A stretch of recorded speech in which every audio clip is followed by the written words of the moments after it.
Face pissed off, miss shit off course. Which way shit's going? Spent too much time in hibernation. Sleep, what went wrong? Things changed from lift off up until the destination was reached. Mind and body weak, gone from the stress on the brain. Lost in the void of space. What does it really takes to stay sane and maintain stability? Is this really me floating in the maze haze of what will I? Could I? Who should I be? Am I destined to weep and cry my life away for all the wrong mistakes I made and take the blame?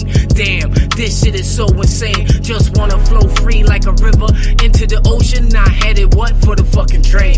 Life caught up in disarray. System malfunctioning. Made days instead of paydays. Red light blinking. Thinking, where's the green? Hoping this is a dream. It only seems to be a nightmare. Scared, pure fear of the unknown. Where's here? Do you know what I mean? Journeys through the galaxies at light speed. Please, just catch me.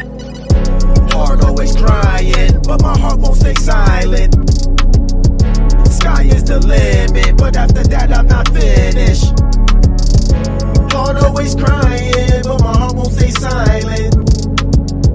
Sky is the limit, but after that I'm not finished. Yeah, I'm ready for liftoff, like a hooper when it's tip-off. Yeah, I'm ready to score, ready for war. Polishing my floor so I can shine like a diamond in the store. I sparkle like the son of Allah, creating rain, hail, and earthquakes, the God in the flesh. And they say God makes no mistakes. From natural disaster to calm and laughter, I'm balancing the scales like a yin-yang master. Emotional intelligence is energy intelligence. The wise use the mind to align with the elements. Health is a benefit. Treat the body like a temple. They creating viruses to end you. State to state, new mandates are taking place. World's using faith as the government vaccinates. Hard to keep your head on straight in this world of the snakes. Reptilians post as heads of state and Congress. You gotta shine on regardless. Glow amongst the godless, rise in Christ conscious. Free yourself from mental bondage and let there be carnage to the dragon, the beast, and harlot. In Revelation, I got the heart of a gladiator. Lightsaber like Luke and Darth Vader. Training like a Jedi Knight to fight ops to get the crowd jumping like a New Year's ball drop. Let's go! Heart always crying, but my heart won't stay silent. Sky is the limit, but after that I'm not finished. Heart always crying, but my heart won't stay silent. Sky is the limit, but after that I'm not finished. Heart always crying, but my heart won't stay silent. Sky is the limit, but after that I'm not finished. Heart always crying, but my heart won't stay silent. Sky is the limit, but after that I'm not finished.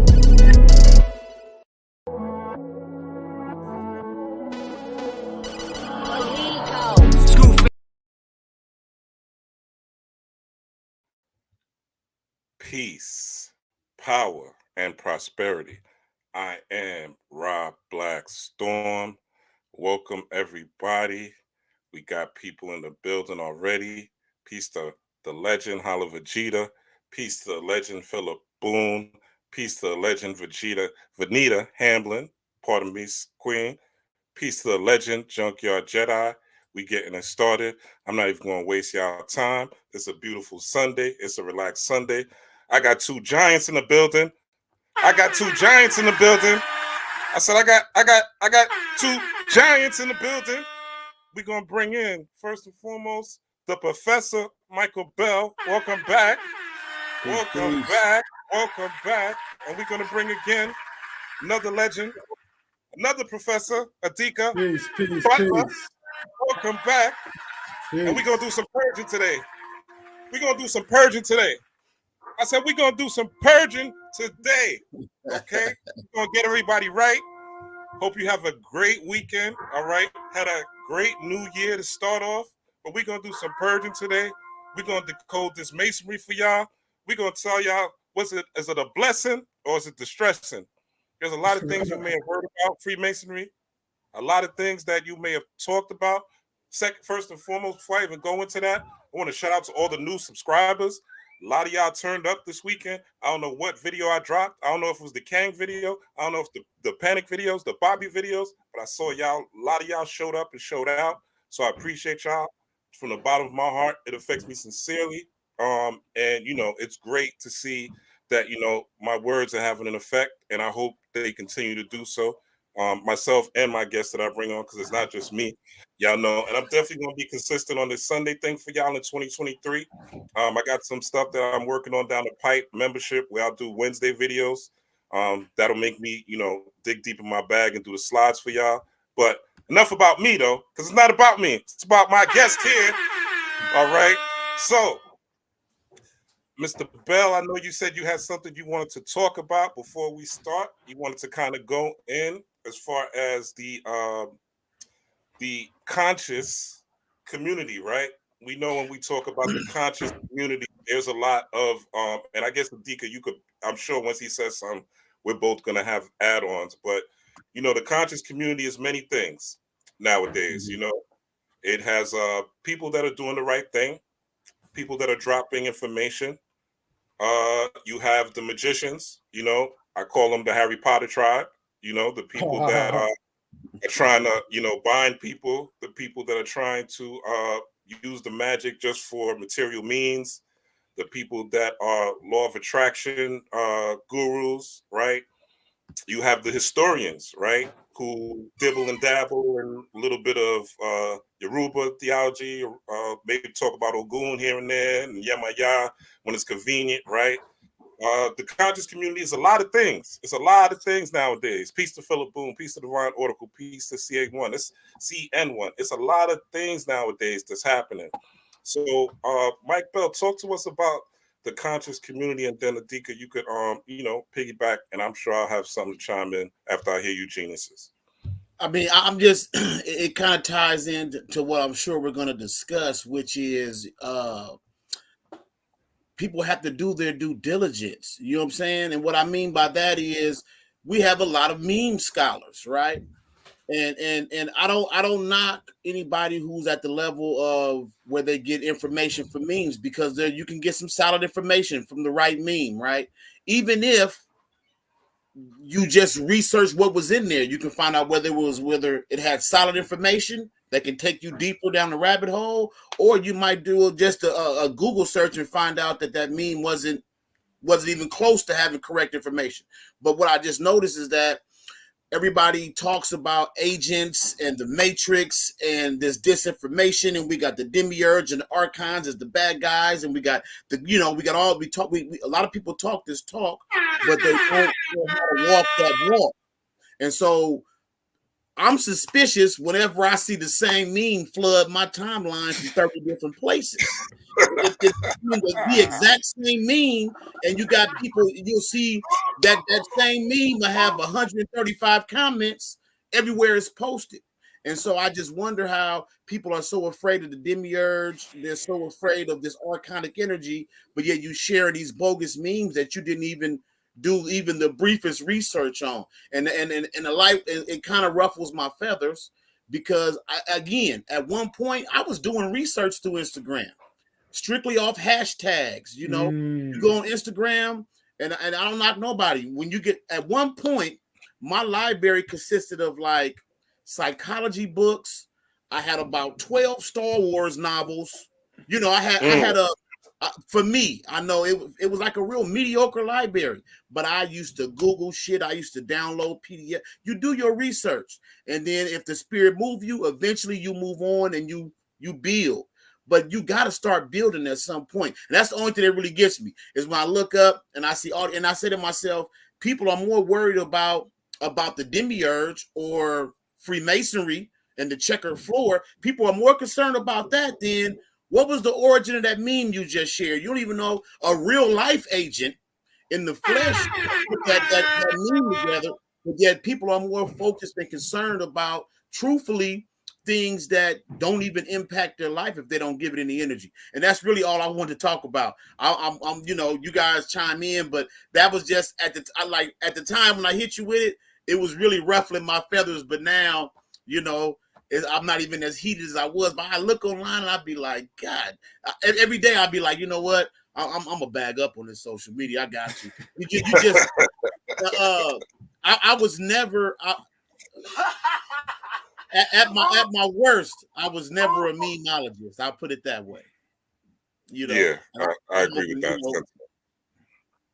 Whatever you guys want to say. What you think about that, Adika? I'm curious. Yeah, I totally agree with what he said. I totally agree with his observations. You know what I mean? I think we've seen that, a great deal over the last, like 6 months or so. You know what I mean? I just look at the fact that like whatever is like trending in the news, it seems like people contort themselves and adjust themselves to be an authority on that thing, no matter what it is. And there's a lack of humility to say, well, hey, maybe I don't really know that much about that subject.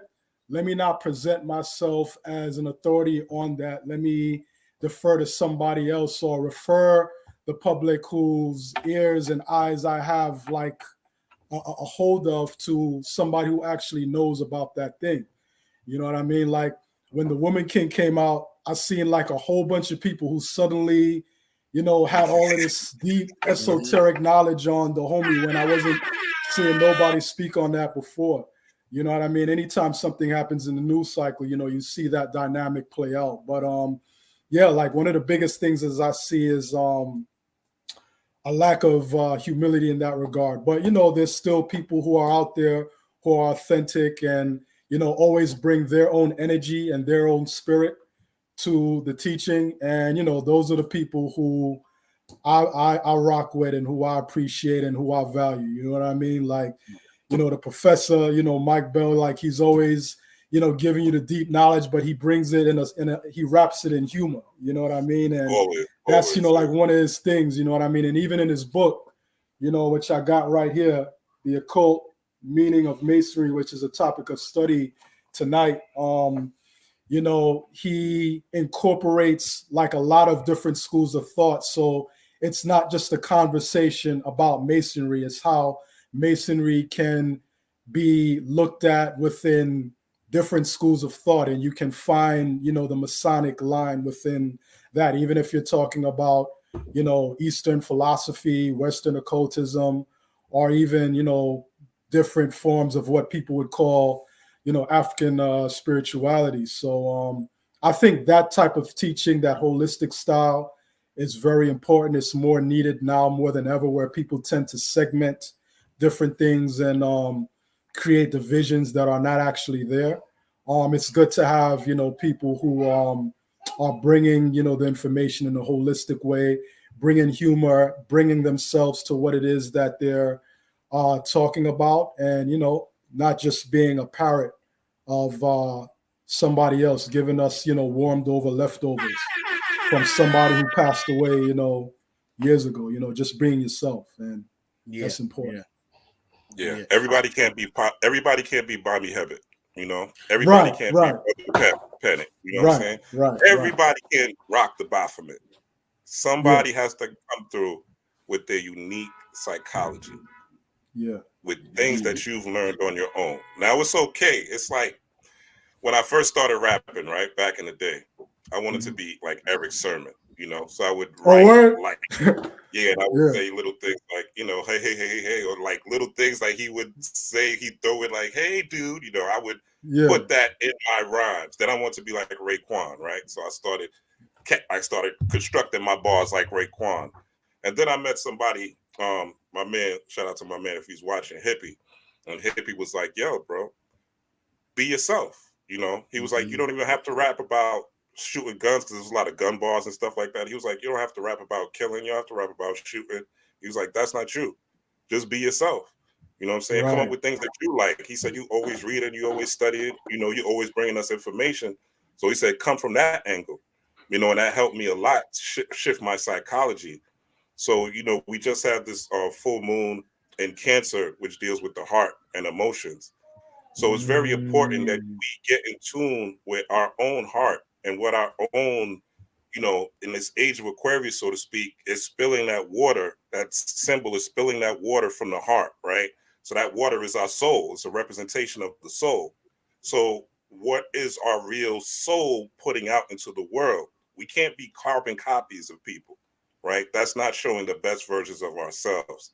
That's showing the best version of someone else, right? The best version of ourselves, the reason our sperm hit the egg is because we're the ones that's supposed to bring something different and unique, or else we're no different than the quote unquote NPCs, the non-playable characters, or the people that we call zombies, or the people that we call lost, or the people that we call savages. We're no different. We're just running around with kufis on and dashikis and trying to fake the front, you know? So I thought, so yeah, great intro to this particular thing. What I want to talk to you gentlemen about, and I guess we'll keep the format with the professor, then Adika. I want to talk about, since we brought it up and it was a great way to intro it, the Knights Templar, you know, and their beginnings, and Baphomet. Since Baphomet is so popular, you know, through my research, I found another deity called Banbajet, which is literally the Kemetic version of Baphomet. It's the same type of, how do you say, anthropomorphic or male and female, right? I'm probably saying the word wrong, but that type of male and female deity type of energy. And I wanted to talk about or explain, is the Baphomet evil, or is it because when Eliphas Levi took it, is it used for evil? Because also people say, okay, the cult of Satan, they have the same image, right? Or the Satanic Temple have the same image. So is it evil? This is something you talk about in Treasures of Darkness too, Adika. But is it evil, or is it good, or is it, you know, what side of the yin yang scale can it be used on? Man, I was trying to find my Idris Shaw book. That's one of the best quotes on it, right? I got it up here. Yeah. I just don't want to search for it. But what I will say, I got another book too. This is by Tracy Twyman. Now, those in the know, she actually died a horrible death. She tapped into Baphomet using just the Ouija board, believe it or not. But in this book right here, it's called The Baphomet Temple Mystery Unveiled, right? And she talks about the Knights Templar connection to Baphomet, right? And the one thing I always like to do whenever I discuss good and evil, divine and demonic, people have to understand that a lot of us, I'm gonna say us, even if you'd ever spent a day in church, growing up in America, by default, you have this antiquated Christian Western mindset of good versus evil, that God and the devil are battling, right? And some of the best information I've come across, and you can actually, I've actually discussed like with diehard Christians, and I've asked, so I'm gonna get back to Baphomet real quick, but I've asked diehard Christians, is there redemption for the devil? You know, can the devil? No, that's God's immortal enemy. That's eternal. He'll never get God's divine. And see, what people don't know is these two aren't at war. You know, so it's like, so when we talk about good and evil, actually what we're talking about is use or misuse, right? Because if we go back like to Kemet, there weren't no evil deities. Set, a lot of people want to put Set in that category of evil deities, but Set wasn't evil. Set served a purpose, right? And matter of fact, recently, some months ago, Adika was the one that helped me to draw that solid connection between the demiurge and I forget what we were talking about online. There was like this connection that showed a progression. And so the thing is, these energies, the best way you can put it, these polarities, they serve a purpose, right? So I would say, has Baphomet been misused? Oh, of course, because it's a tool, right? And so if the only tool in your arsenal is a hammer, if you saw somebody working on an engine and they had a hammer in their hand, if you knew how to work on the car, you'd be like, what you about to do with that? You know? So a lot of people use Baphomet as like a universal tool. It's just a universal tool, right? And you look at it, and it's only scary to somebody not in the know. You know what I'm saying? It's only scary if you look at it to somebody not in the know. I want to say one of the best breakdowns I've heard for the Baphomet, like I said, was in that Idris Shaw book. And it's Baphomet for the Knights Templar, I'm gonna go with that connection because we're talking Masonic connections. It was an homage to their Moorish teachers. It represented the black head of wisdom. You know what I'm saying? And if you look at it correctly, you'll see just about every system. You'll see the chakra system. You'll see Kabbalah. You'll see astronomical and astrological. So it's all there encoded. If you ask me, evil or good, I would say to anybody listening how I view it. This is all our science, right? At one time, we had a correct understanding of it and how to work with it, but it was like I use this example before. Say somebody jacked you for your car, right? And they went and robbed banks, kidnapped babies, and all kind of horrible stuff in your car. Police say we caught the bad guys. Here's your car back. Now you got a limited edition. Let's say you got something that can't be replaced. It's yours though. Do you not want it anymore because somebody did whatever in it?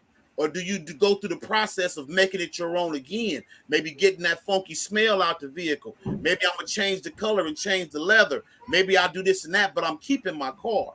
I got it back and it's mine. I'm not going to throw it away because somebody else got in it and did whatever. So for me, I'm careful depending on the crowd that I'm in and discussing evil and good because of that default Christian mindset, And when I say default, even like in my book, it's a way to view the Bible and Christianity and get your full downloads and all your gnosis, right? But if you don't have the correct understanding, you're going to go to that default that somebody is good, somebody is evil. You definitely want to pick a side. You know what I'm saying? And Baphomet, it happens to be one of those topics that I feel most people are polarized around. Either it frightens them or they feel drawn to it because it's dark side, So the Knights Templar, it's proven that they had Moorish mentors or teachers or masters, however you want to put it. They had masters. Now, even in that, I'm gonna be honest. I am a Prince Hall Mason. I am not a Knights Templar. I'm not in that section of Freemasonry. So I don't even know. I haven't even took the time to even investigate it personally from doing my research. But what I will say, I don't know what the connection is in terms of, because when I think of Freemasonry and Knights Templar, it's these dudes that got on like little sailor caps, like French sailor caps, right? You don't see the real science there. So I don't know. Like I said, I haven't delved into it. And if I did, I would break it down. But I just know that aspect was imported via Moorish science. And again, at worst, you could say it was corrupted. At best, it was encapsulated and kept for us to have at a future date. And I say that, and I'll pass the mic on. Indeed. Thank you for that, brother. Thank you for that. Yeah, like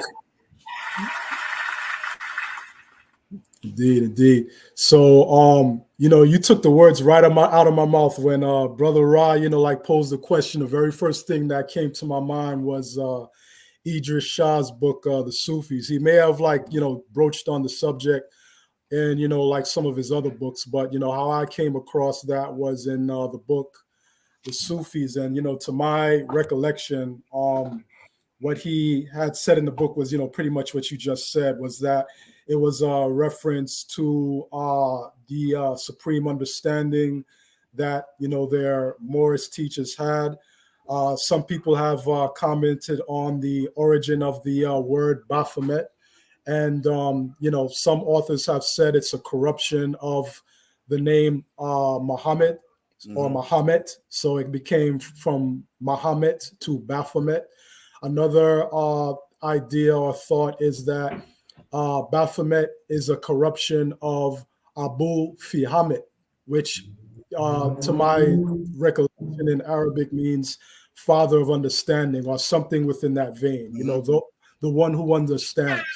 And that is a reference to, the Moorish, teachers who they got a lot of their information from when they were in the Holy City. And as far as, the Knights Templars' relationship to Freemasonry, my understanding is that, you know, you had the Knights Templar. They were disposed of by the Catholic Church that was very suspicious of their relationship with the infidels, meaning, you know, the Moors or the Islamicized Moors of that era. And, you know, the order, the craft, you know, it went underground. And then it resurfaced again, I believe, in probably like the late 18th century, late 1700s, as, you know, Freemasonry as we understand it today. And if you look at a lot of the iconography, like the checkerboard floor, and, you know, the wearing of, you know, the fezzes, you know, it kind of like points to this North African cultural origin, if you will.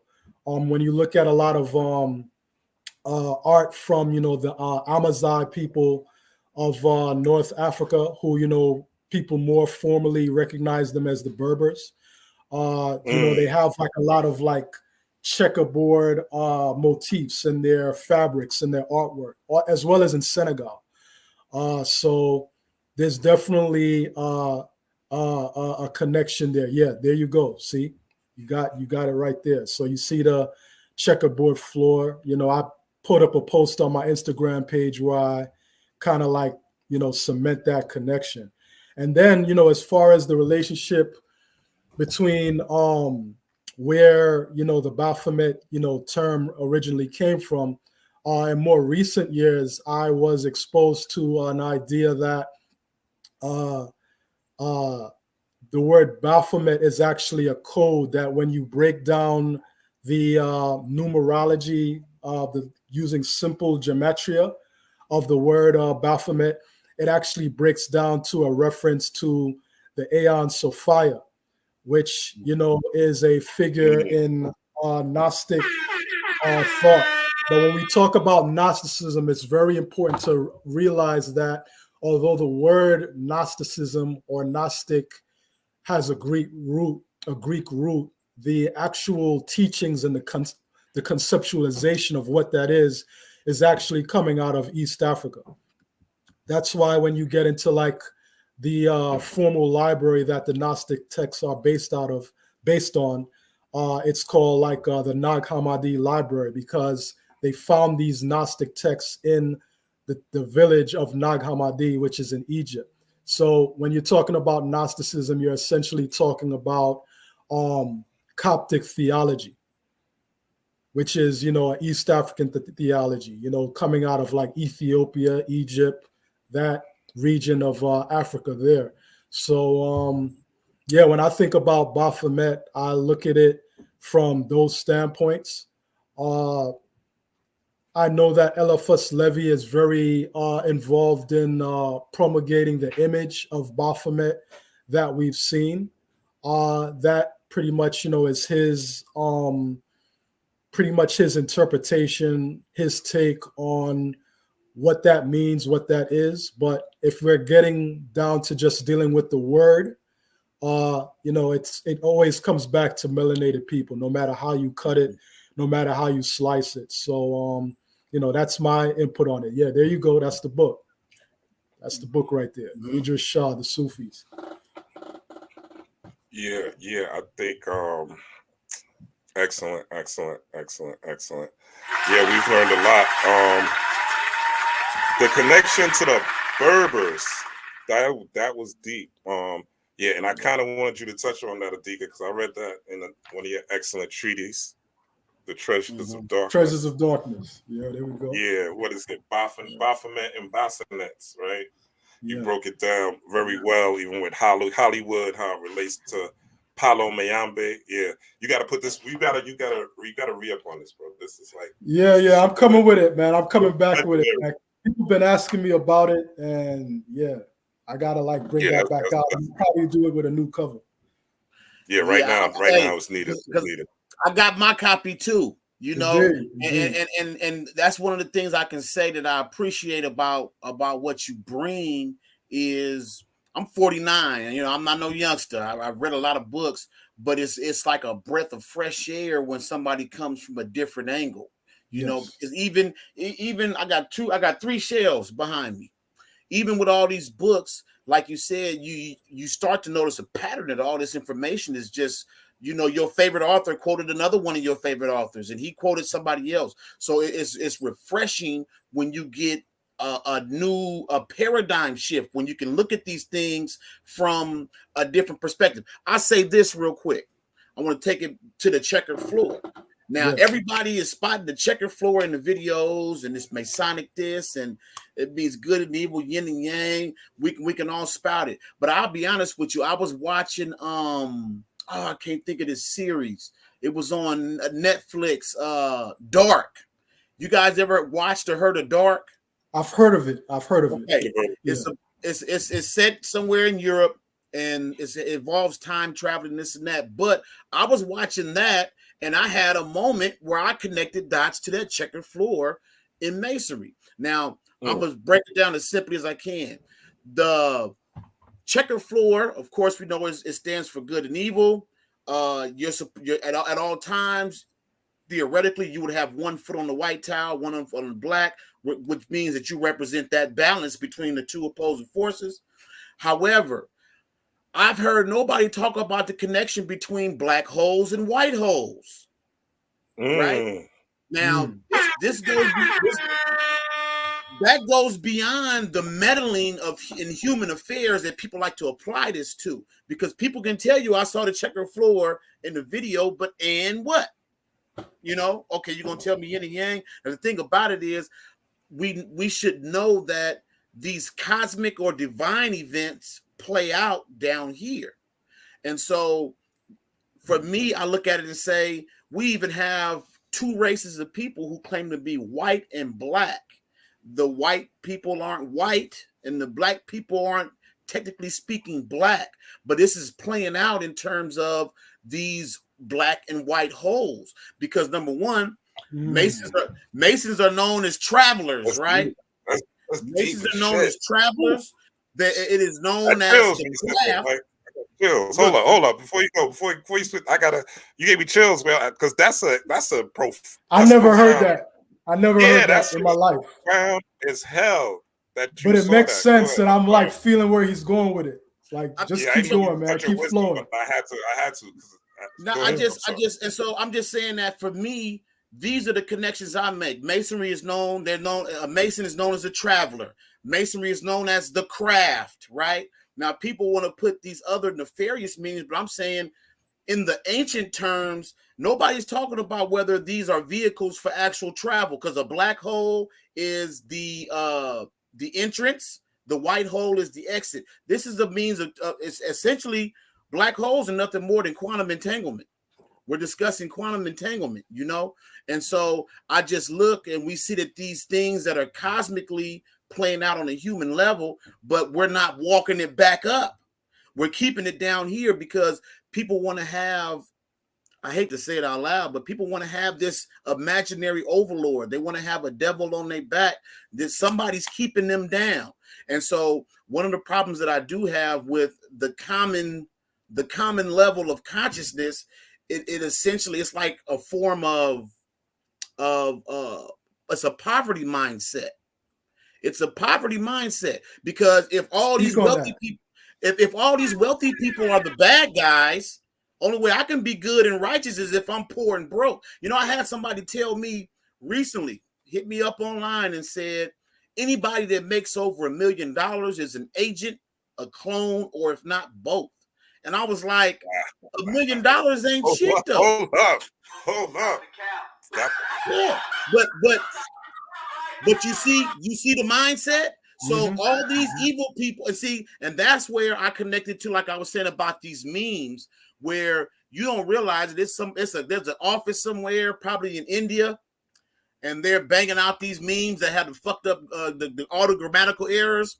It's coming somewhere out of India. It's being outsourced, and it's telling you about this person being evil and that person being evil. All of them got a little paper though, right? A little paper, right? And so all of this, a lot of what's being discussed is actually reinforcing a poverty mindset, that if you don't want to get cloned, kidnapped, if you don't want any of these bad people to come and get you, when in reality you were born with everything. You have all the tools you need to succeed at birth. That includes wealth, health, and wisdom. But if you look at these people, okay, a good example is the dude Andrew Tate, right? It seemed like people couldn't wait to be able to get on the other side of that fence as opposed to being neutral. It used to be a saying about messengers and messages, right? But now the baby go out with the bath water. You know what I'm saying? And so a lot of times you can have we can even put Kanye West in there and to say that it's so easy to subvert somebody on a platform.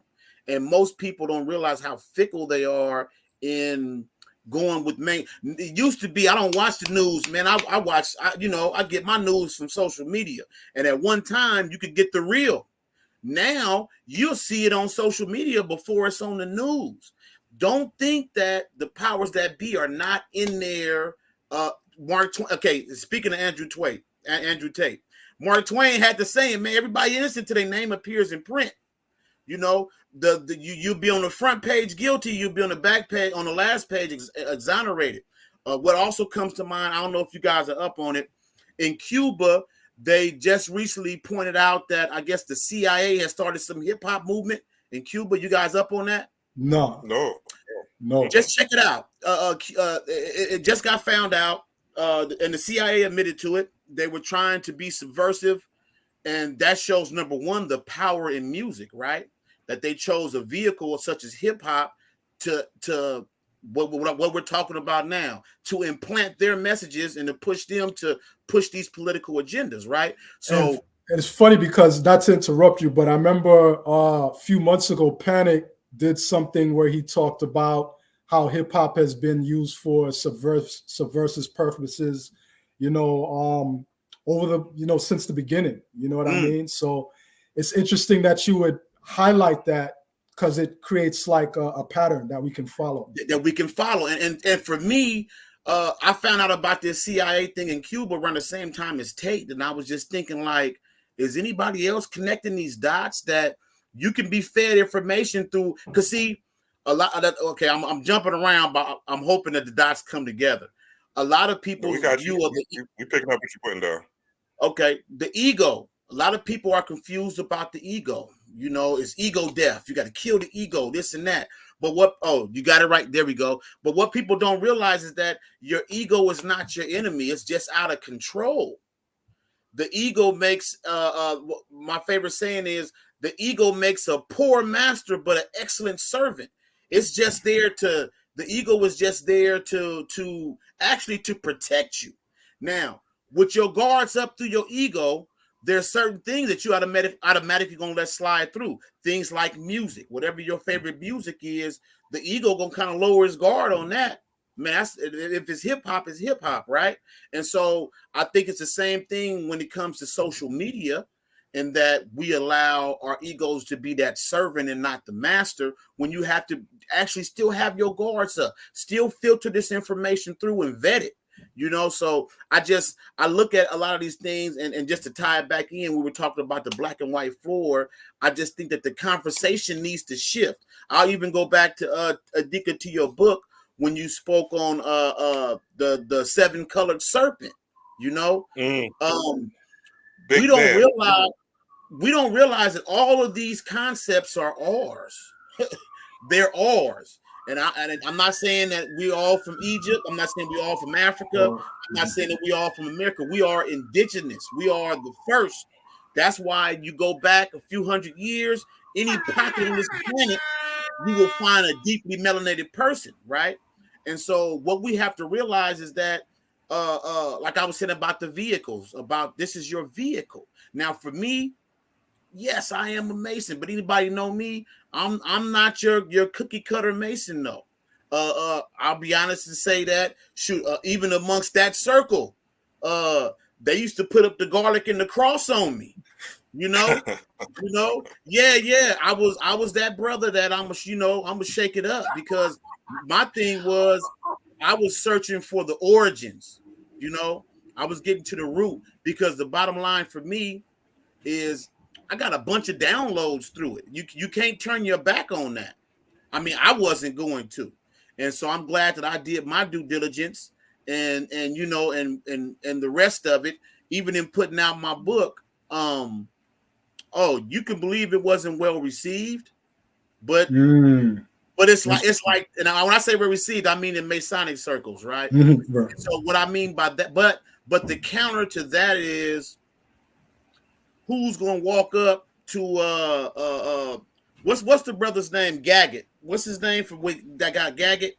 I know what you're talking about. Yeah, the grand Gabriel Yibo. Gabriel Yibo. So you're not going to walk up to Gabriel Yibo and just try to just down his theories. You got to know what he's talking about first, you know.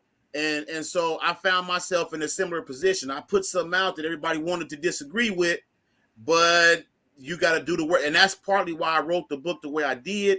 I wanted to use all the tools of the craft, right? And then challenge you to do your own research, and you could prove me right or you could prove me wrong. And so in a way, that's how you bar the doors of the temple, right?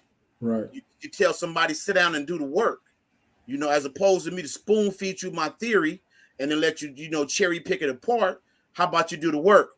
And so that's a way now we see a bar of putting of barring the temple doors, you know. And I think that that's what's going on now, is that we live in this age of Aquarius, this information age. Everything is there. To be truthful, I was just telling another Mason this. There's no reason to become a Mason unless you want to dive into the actual physical ritual, because everything is online, right? So I've heard people say that too. People that I respect. I've heard people that I respect say that. No, you know? So now, unless you want to participate in the actual ritual and get that knowledge that way, it's there for you. So I would just say to anybody that's out there and you feel like there's this Masonic boogeyman hanging over your head, do your own research. Now, I will say this while we're on the topic. Is there some Montgomery Burns guy somewhere in a black and white suit that's nefarious? Of course. But I will say this. Being a Mason is the same as having a Costco card.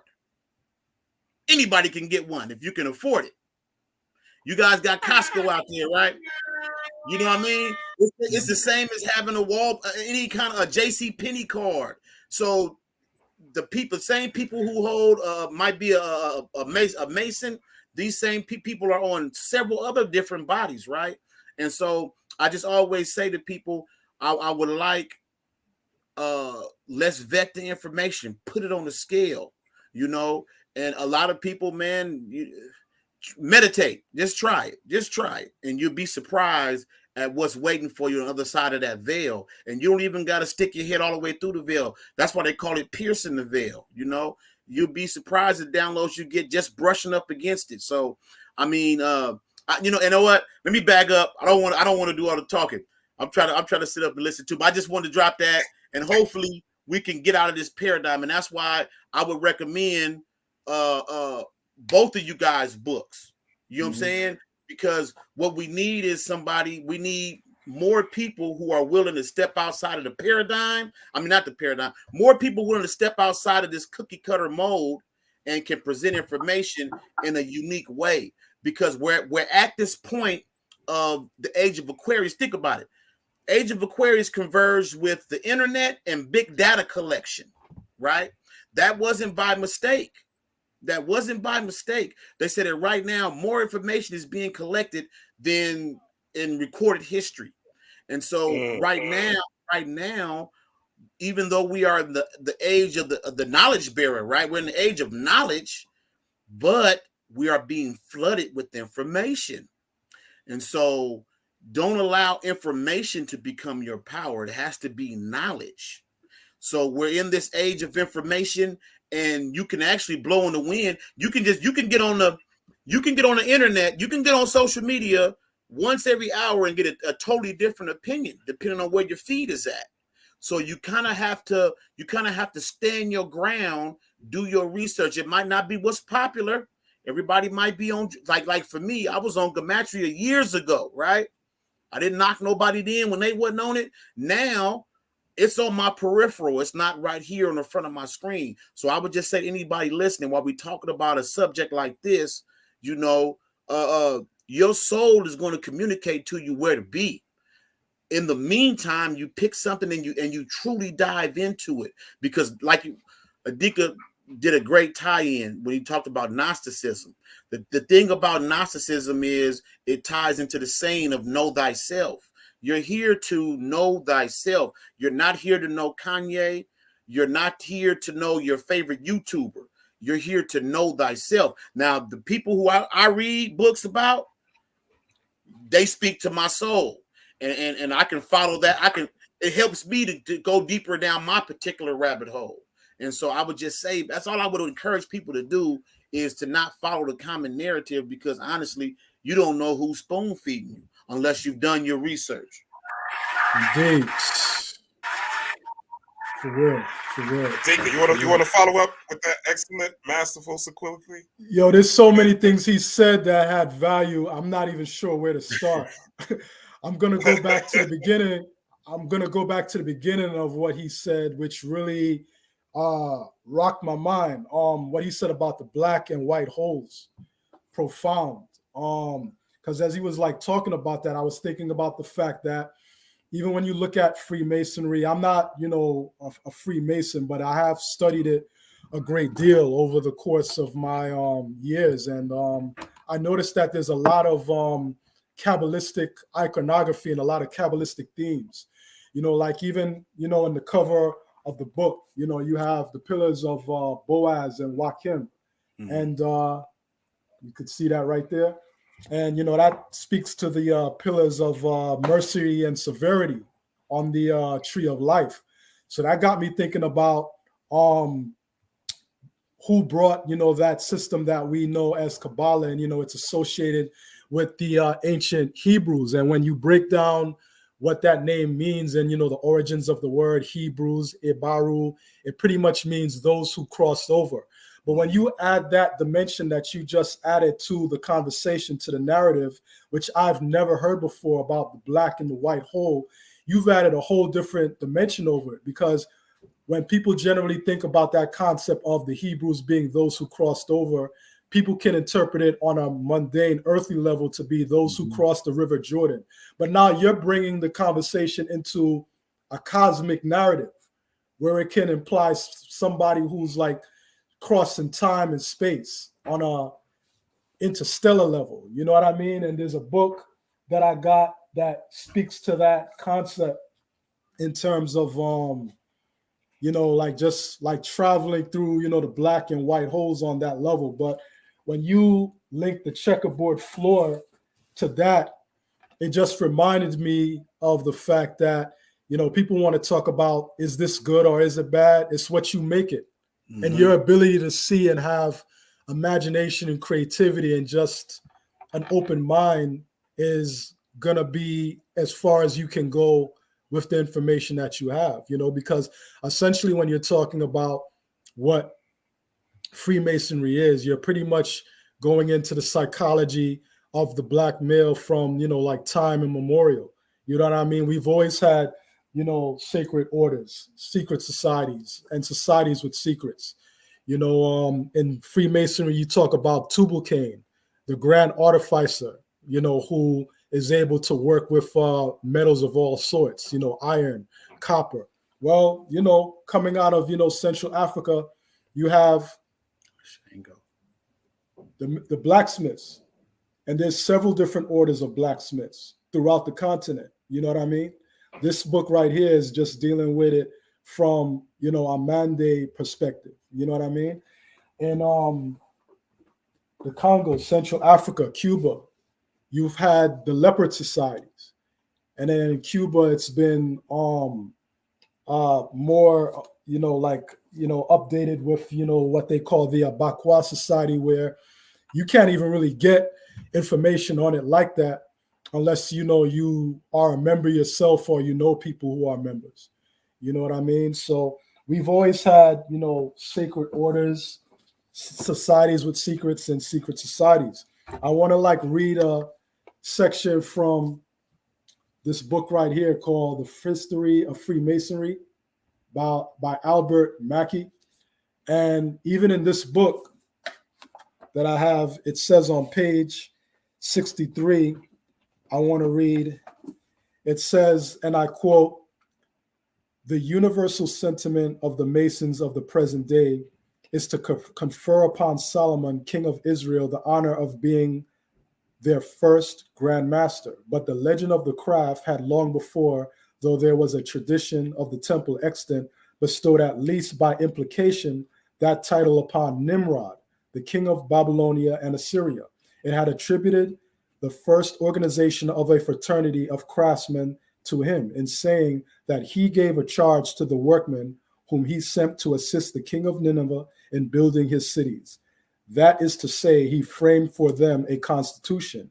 And, in the words of the legend, this was the first time that ever Masons had any charge of his science. It was the first time that the craft were organized into a fraternity working under a constitution or body of laws. And as Nimrod was the autocratic maker of these laws, it results as a necessary consequence that their first legislator, legislating with the dictatorial and unrestricted sovereign power, was also their first Grand Master." Now, some people will hear me read that quote and they'll say, well, Adika, you're talking about, this character out of the Bible. That Bible is a fictional fairy tale book. It don't really exist. It's not real history, blah, blah, blah. But that's missing the point. The point of the matter is that, in the book that I just read, it's identifying Nimrod as the first Grand Master of Freemasonry. But who is Nimrod? Nimrod, according to the Bible, is the son of Cush. So even if you want to say that the Bible is all fairy tale or it's all a myth, the fact that the myth is still tying back the origins of Freemasonry back to an African origin, because we know that Cush, when we hear Cush, we know that that's Nubia. We know that that's Merowe. So the fact that Nimrod is being identified as the son of Cush, and Cush being a son of Ham, and Ham being, the progenitor of all the African people, whether it was historical or not is besides the point. The point is that it's still identifying melanated people as being the originators of this institution of camaraderie among men that allows people to build institutions, build communities, and build societies by working together. You dropped something. To be honest, I'm putting that in my workbook about Nimrod, because that's something you don't often, a lot of people aren't aware of that. Even like you said, even though if you want to take the Bible as, whatever, right? But what people have to understand is that who told you the Bible was supposed to be real anyway? That's the question you got to ask. Hey, a lot of people today on Sunday, I wasn't active on social media, but there's a lot of people today that went in about Jesus not being real, about the Bible. This is just, par for the course. But the thing is, who told you it was? Because if you read the Mahabharata, you wouldn't be talking about Arjuna never wasn't real, Krishna not real, So what we have to do is we have to accept that these messages are encoded. The truth is in there, but who said it's going to be literal? And again, that comes from this mindset. What book was I reading? It slips me. I believe it's maybe even Dion Fortune that broke down how in ancient times we were subconscious. We thought subconsciously. That's why we thought more in symbols. Whereas now we operate consciously. So everything is like literal. So if you think about it, even in terms of our writing systems, you go back, it went from a different direction. Everything was flowing inward. Whereas now the shift from subconscious to conscious, now we flow where we're trying to actually flow inward. We're trying to get back to the source. Whereas in the past, or even if like we go to the Asian cultures, then they write up to down, right? So the thing is, okay, another good thing is like movie scripts. But movie script does that's a good example of a story being conveyed, but it scrolls down. It doesn't go in the regular format. So what we have to understand is that at one point we were wholly subconscious. We saw in symbols, and that's how I personally, that's how I believe that great monuments can be built when everybody is on that same, when you're thinking literal from the conscious mind, of course, they have no idea how a pyramid could be built today. Because you're thinking with your conscious mind, you're thinking I'm going to need X amount of materials. I'm going to need, whereas subconsciously, that's when to me personally, I believe that's how the veil is no longer existent. And so, I can get into some of my wilder theories, but I do believe personally, I think it's possible for materials to be moved from this material plane through the astral plane to somewhere else. It's called jinn travel. You guys ever heard of jinn travel? I haven't heard that term, but I do know about the jinn's ability to move in that manner. Yeah. There's a Samuel Onweor. He talks about the ability for jinn travel, not astral travel, the jinn travel. And it's where you step with your physical body through the astral to a known location, which I don't think these tales. Another thing I'll say too, just in terms of Masonry, we hear these stories. We saw the pillars of Boaz and Jachin. I put it in my book. So we have the story about the building of King Solomon's temple, right? The one that's in the Bible. Then we have another one. I was actually right about to get into that. So yeah, you okay, we're right on point. Keep going. So then we got the one story that's like the biblical story, because in the biblical story, the temple was completed. In the Masonic narrative, temple was not completed because the Grand Master was slain. But there's also the third building of the temple. And that third building was King Solomon using jinn to build the temple. So we got these three versions, you know what I'm saying? And so again, who told you it had to be real? But a story is being encoded, and a story is being encoded over and over, and each time it's adding a different layer to your understanding on how to become, to quote Idris Shaw, that perfected man, the black head, the cold man, the head of wisdom and understanding, which is all Baphomet boils down to. But if you think about it, supposedly King Solomon had a ring. That ring consisted of 72 demons, and he put the demons to work to build the temple. Now, that's not a Masonic tale. Definitely not in the Bible. I've had people tell me that the tale of Solomon using demons is the equivalent of Hebrew comic books. That's what I was told. Somebody told me. Oh, no. Those are like comic books, But we know now, hey, I read comic books for science, keeping it real. So that's not sending me off the trail. That's not, yeah. But to show you the literal nature of the conscious mind today is to think that something has to be true. It has to follow this linear train of thought. So I don't know what you wanted to say about the temple, about the building of the temple. I don't know if that's where you wanted to go, Rob, but I just wanted to drop that. Yeah, no, that's where I was going. Yeah. I think we want to get Adika's view on it. So, let me see Adika's. Yeah, I want to, but that's where I'm going next. I want to talk about. I want to talk about the temple and Hiram Abiff. Yeah. I mean, as far as the temple is concerned, what he said about the jinn being involved in the construction of the temple, like I was talking about in I think Treasures of Darkness, how I kind of even related the jinn as like the Constructicons in the Transformers cartoon. Mm-hmm. You know what I mean? How they merge together and they're able to assemble things, but they were under the command of Megatron.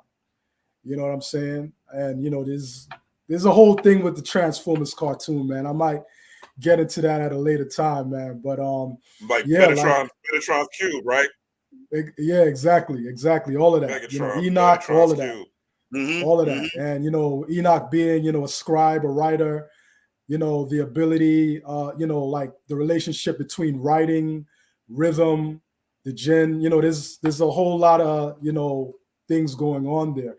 But even, just the concept that the jinn, if you can see them, if, you had the, the third eye vision to see them, they would appear as like these huge, massive beings, like maybe the size of like an Empire State Building or something like that. You know what I mean? And they have, a lot of abilities. So, like that whole concept of, like King Solomon and, his ability to use the ring to direct them, that's a very prominent story. But even, just to piggyback off of what Mike was saying about, people just,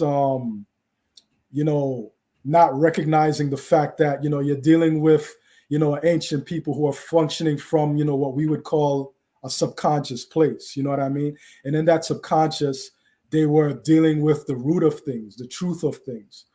And I don't think it's no coincidence that, even when we look at, the Kemetic thought, Asar is known as the Lord of the underworld. Mm-hmm. So when you're the Lord of the underworld, you're dealing with the root, you're dealing with the subconscious, and you're dealing with understanding, because in order to get to the root of things, you need to stand underneath, you need to stand under. So that brings understanding. And, it's very important to recognize the fact that when we're talking about ancient people, we have to be mindful of the fact that they thought just like us, they did things just like us, but they were different from us in certain key ways, particularly in how they looked at time. A lot of us look at time as like a linear thing when, it's very cyclical. Like my wife and I, we were having a discussion earlier today about the nature of time, and she made that remark about the cyclical nature of time. So even if you take that concept and you apply it to ancient man, or even anything in the Bible, to just be particular, there may have been many Nimrods, there may have been many Adam and Eves, mm-hmm. There may have been many King Solomons. It's not necessarily talking about a historical figure that you can pinpoint in the historical timeline.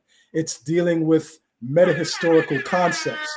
So these people may have existed, but the characters are really placeholders for themes and concepts, not specific people that we are identifying. So that just gives people another way of looking at things to say, well, it may not even be that we have to accept, are these people real or are they mythology?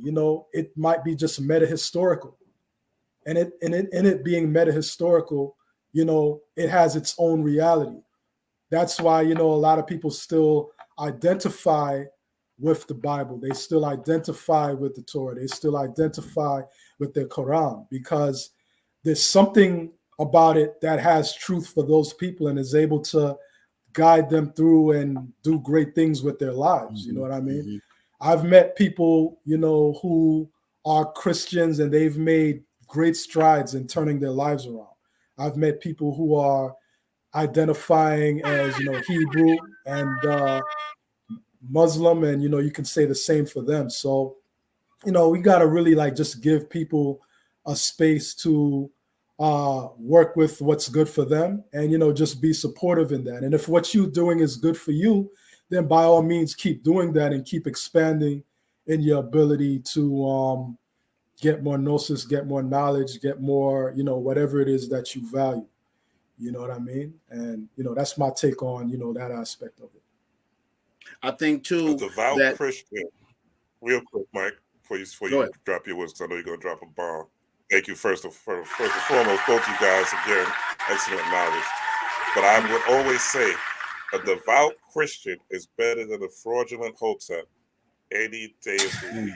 I would rather be around someone who is a Christian and sincere than someone who has all the crystals, all the beads, all the garments, wearing all the hats, and looks the part, but is a scammer, is a fraud. They're not funny. The one thing about you two gentlemen, I know from interacting with you, both of you guys have a sense of humor. There's a lot of people that take this. My wife knows that more than anybody. Right. It's a lot of people that take this thing too serious, and I know they're fronting. Because at the end of the day, this is a joyful path, right? Yeah. There's a lot of ups and downs, right? But when you're really on the middle pillar, and when you balance the scales between good and bad, so to speak, and you understand that good must exist and bad must exist, and right or wrong are just variations of polarity. Once you get to that level, you stop being angry at the white man. You stop being angry at the government. You stop being angry at women. You stop being angry at men. You stop worrying about who Megan Thee Stallion and Tory Lanez is going at. You stop taking sides in these little petty things. You're not with Trump. You're not with Biden. You're with you, right? Whether you vote or choose not to vote, you're still on your side, right? And your family side at the end of the day. And you are a joyful person. One of the fruits of the spirit, this true spiritual path, or going down this Gnosticism, is the fruit of the spirit is joy. The sweet waters of Oshun is one of the placeholders that you have to get on. Netsack, right, is part of the tree of life. So in order, and many people have not crossed that bridge. They're still stuck in Hod. They're still stuck in book knowledge, is what you're talking about, the professor. They're still stuck in memeing. They're still stuck in copying, and that's okay. There's nothing wrong with that. But eventually, you got to come over to the sweet waters of Oshun, and a lot of that is through studying. A lot of that is through trial and error, and a lot of that is through courage, stepping out of the box, stepping out of what is predicted, what is predictable, what you see online every day, and being your own man, being your own woman, and coming up with original thoughts and ideas. There's nothing wrong with that. And if don't do it for the likes, you know what I'm saying? Don't do it for the likes, because the likes are going to come. The people are going to come. When you are walking this path truly and sincerely, they're going to come. You're going to lose people. People are going to come. The one thing I forgot to say in my last video with Divine Feminine Works, there's 3 things that happen when you're on this path. One thing that's going to happen, you're going to lose friends and family. It's just part of the deal, right? They'll double back eventually. Some of them are going for life. That's okay, but that's part of it. Things fall apart. The second thing is you're going to run into a narcissist. That's of the opposite sex, if that's your thing, right? You're going to run into one. That's what Deacons laughing, because well, y'all been married forever, so I don't know, you know what I'm saying? But I know them motherfuckers be coming at me like, you know what I'm saying? I be dodging them like Neo in the Matrix. But I've been on this path a long time, so, before I met my wife, you know what I mean? Like, yeah.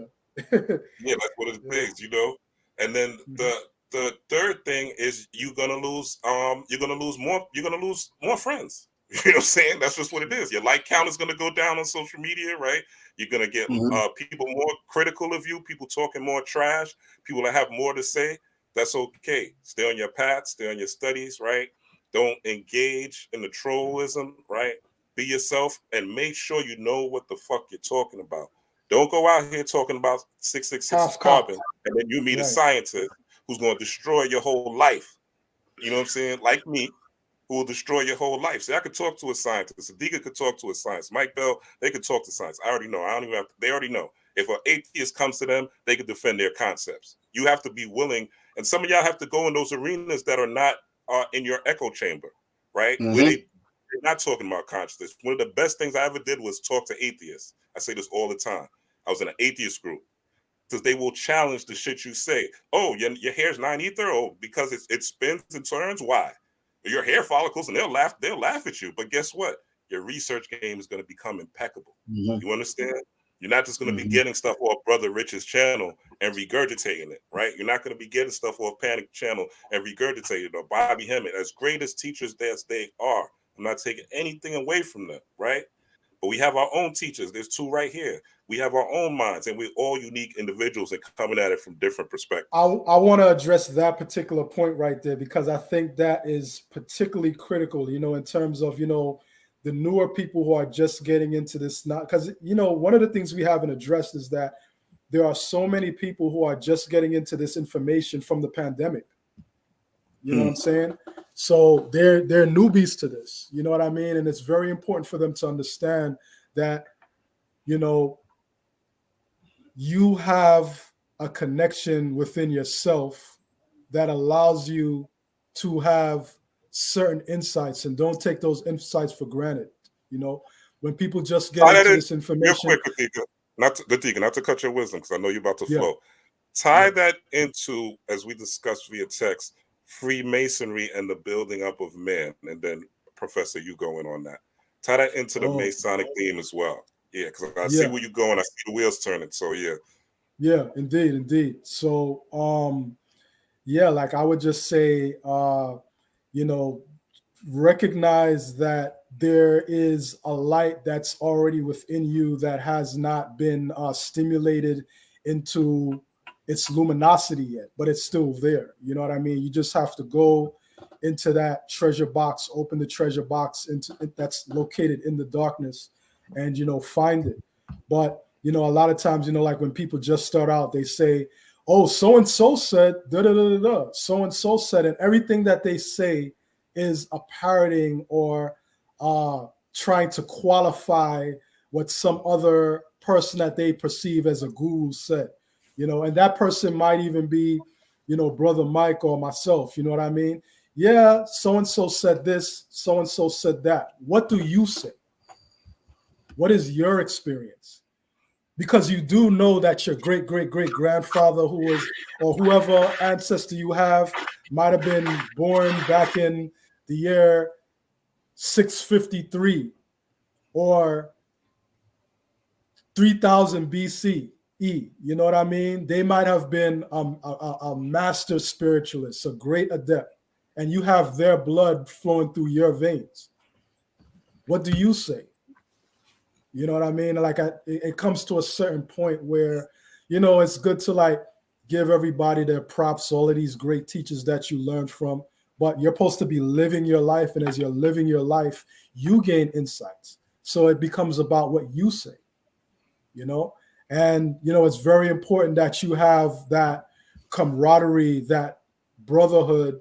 And, in the case of, our sisters, that sisterhood where you're supported by people who know the specific challenges and just circumstances that you got to go through in your cultivation and your development. I think it's very important for women to have, like orders, congregations amongst themselves where they address things that are particular to their experience as women on this planet. It's very important that they have that camaraderie, that love, that sisterhood, that, they support each other. And there's a strength to be gathered from that.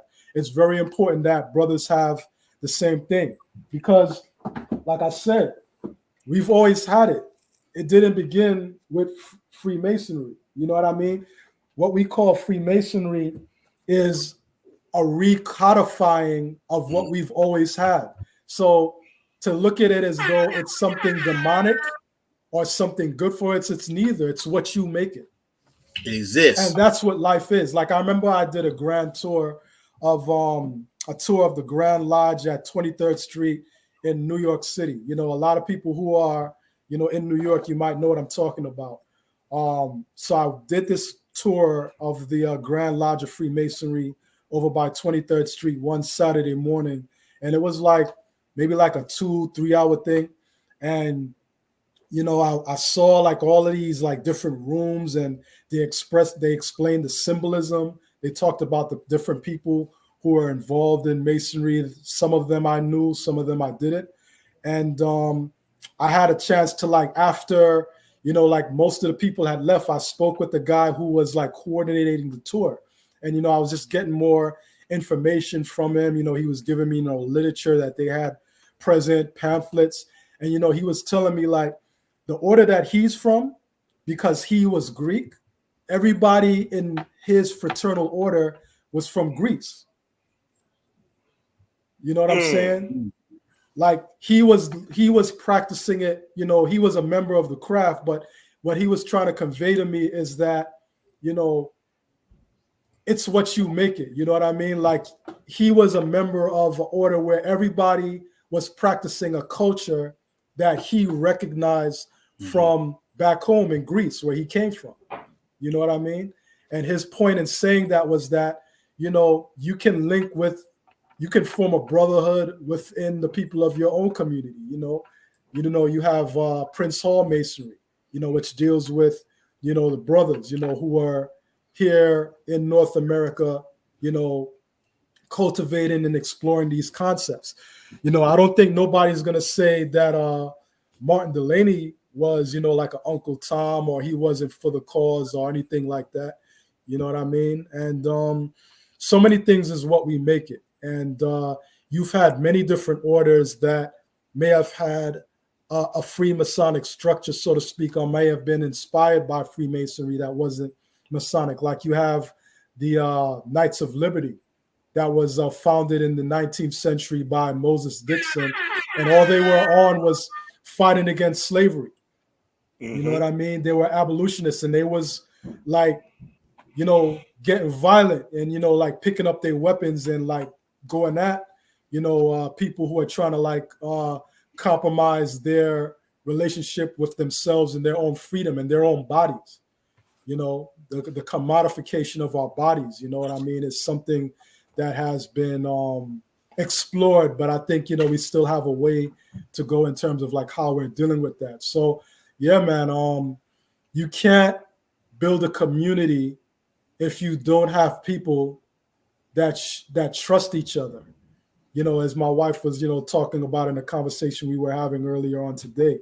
But in order to have that trust, you have to share common core values. And I think that, for men, in a community, a good way of cultivating that spirit is to have, that fraternal camaraderie. You know what I mean? I might be a guy who might be well versed in, things like investing and business and things like that. But, when it comes to like dealing with like home improvement type shit, I'm not that dude. You know what I mean? Mm-hmm. But if I got my brother, who is, like into like his handiwork, he might, have a background in construction. You know what I mean? He could help me with certain things in my home, in my house. And in exchange, like I can like put him on and like teach him about investing. You know what I mean? And how to go about that in a way that, doesn't hurt him. And I'm not saying that I'm strong in those areas. I'm just giving an example of how whatever you lack can be compensated for in your brother and vice versa. And if you have 20 different brothers together and they all have different personalities, different talents, but they share the same values, that's a community. That's a community. That's a powerful community. I agree 100%. I think to tie into what Rob was dropping about the Masonic slogan of making good men better. The thing about it is Masonry doesn't make you better. You were already a good man. So essentially you find yourself in that situation where iron begins to sharpen iron. And Adika, you just made the point. This is what I go through now. Okay, first of all, let me say this. I came into Masonry so headstrong, I was Bobby Hemming, Brother Panic, and I was on one of them kind of trips, right? I didn't step foot in the lodge for over 6 years. Yeah, good 6 years. Mm-hmm. But it was some solid brothers that I still communicated with, and one in particular, he hit me with something that I was just like, I got to go back to it, and it was on some esoterics. He was telling me that, I put it in my book. Because let me say this too, in my book, a lot of that was downloads. I'm gonna be honest. A lot of the stuff I put in my books. You said that. Not meditation. A lot. Yeah, you said exactly. That. There we go. So some of it I couldn't find written proof of till after I published the book. It just comes to you. So this one brother was telling me something that I already suspected. I just didn't have the particulars. He was like, well, every time you're in the lodge, you're watching the inner workings of your being. I'm like, yeah, I get that. But he started telling me each officer is this. So when this officer says that to that officer, and I was just like, oh, see, and that's those layers. So like somebody like me, they talk finances. His brothers in the lodge constantly tell you they got a job for you, or they're doing this over here, or it's whatever floats your boat.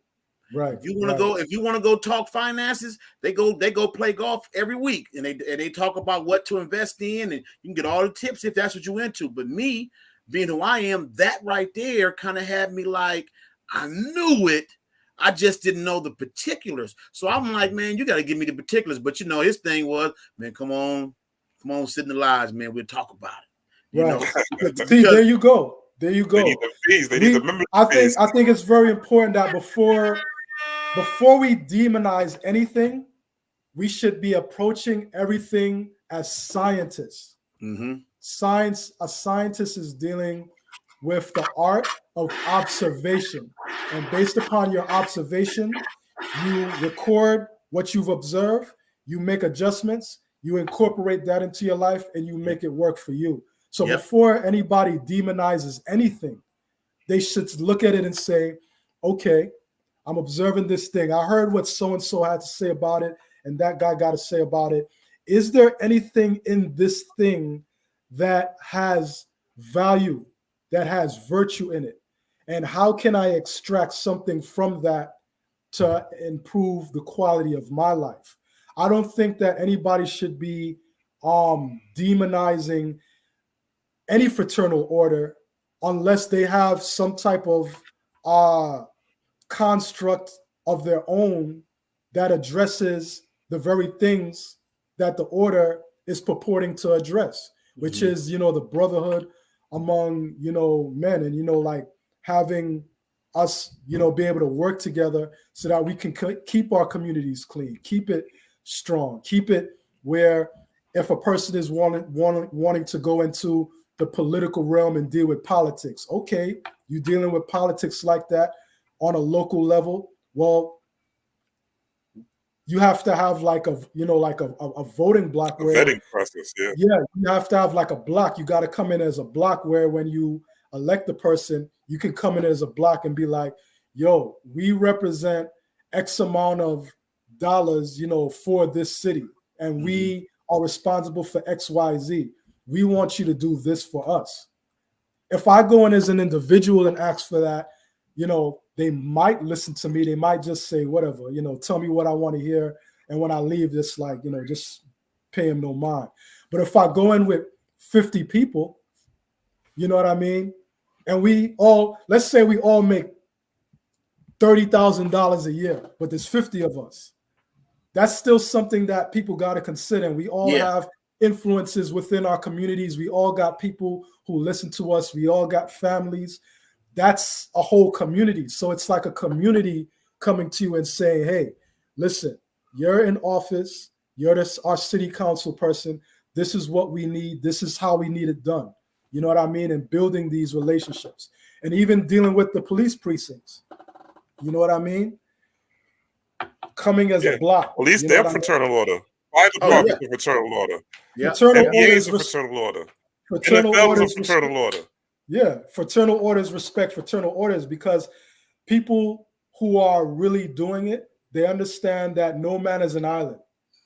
No man can do nothing by himself. I don't care how much of a genius you think you are. You can't do nothing by yourself. You can't do nothing dope by yourself. This book that I wrote, it's all my thoughts and my experiences, but there were multiple people involved in the materialization of this that I'm holding in my hand. I didn't do the graphic art.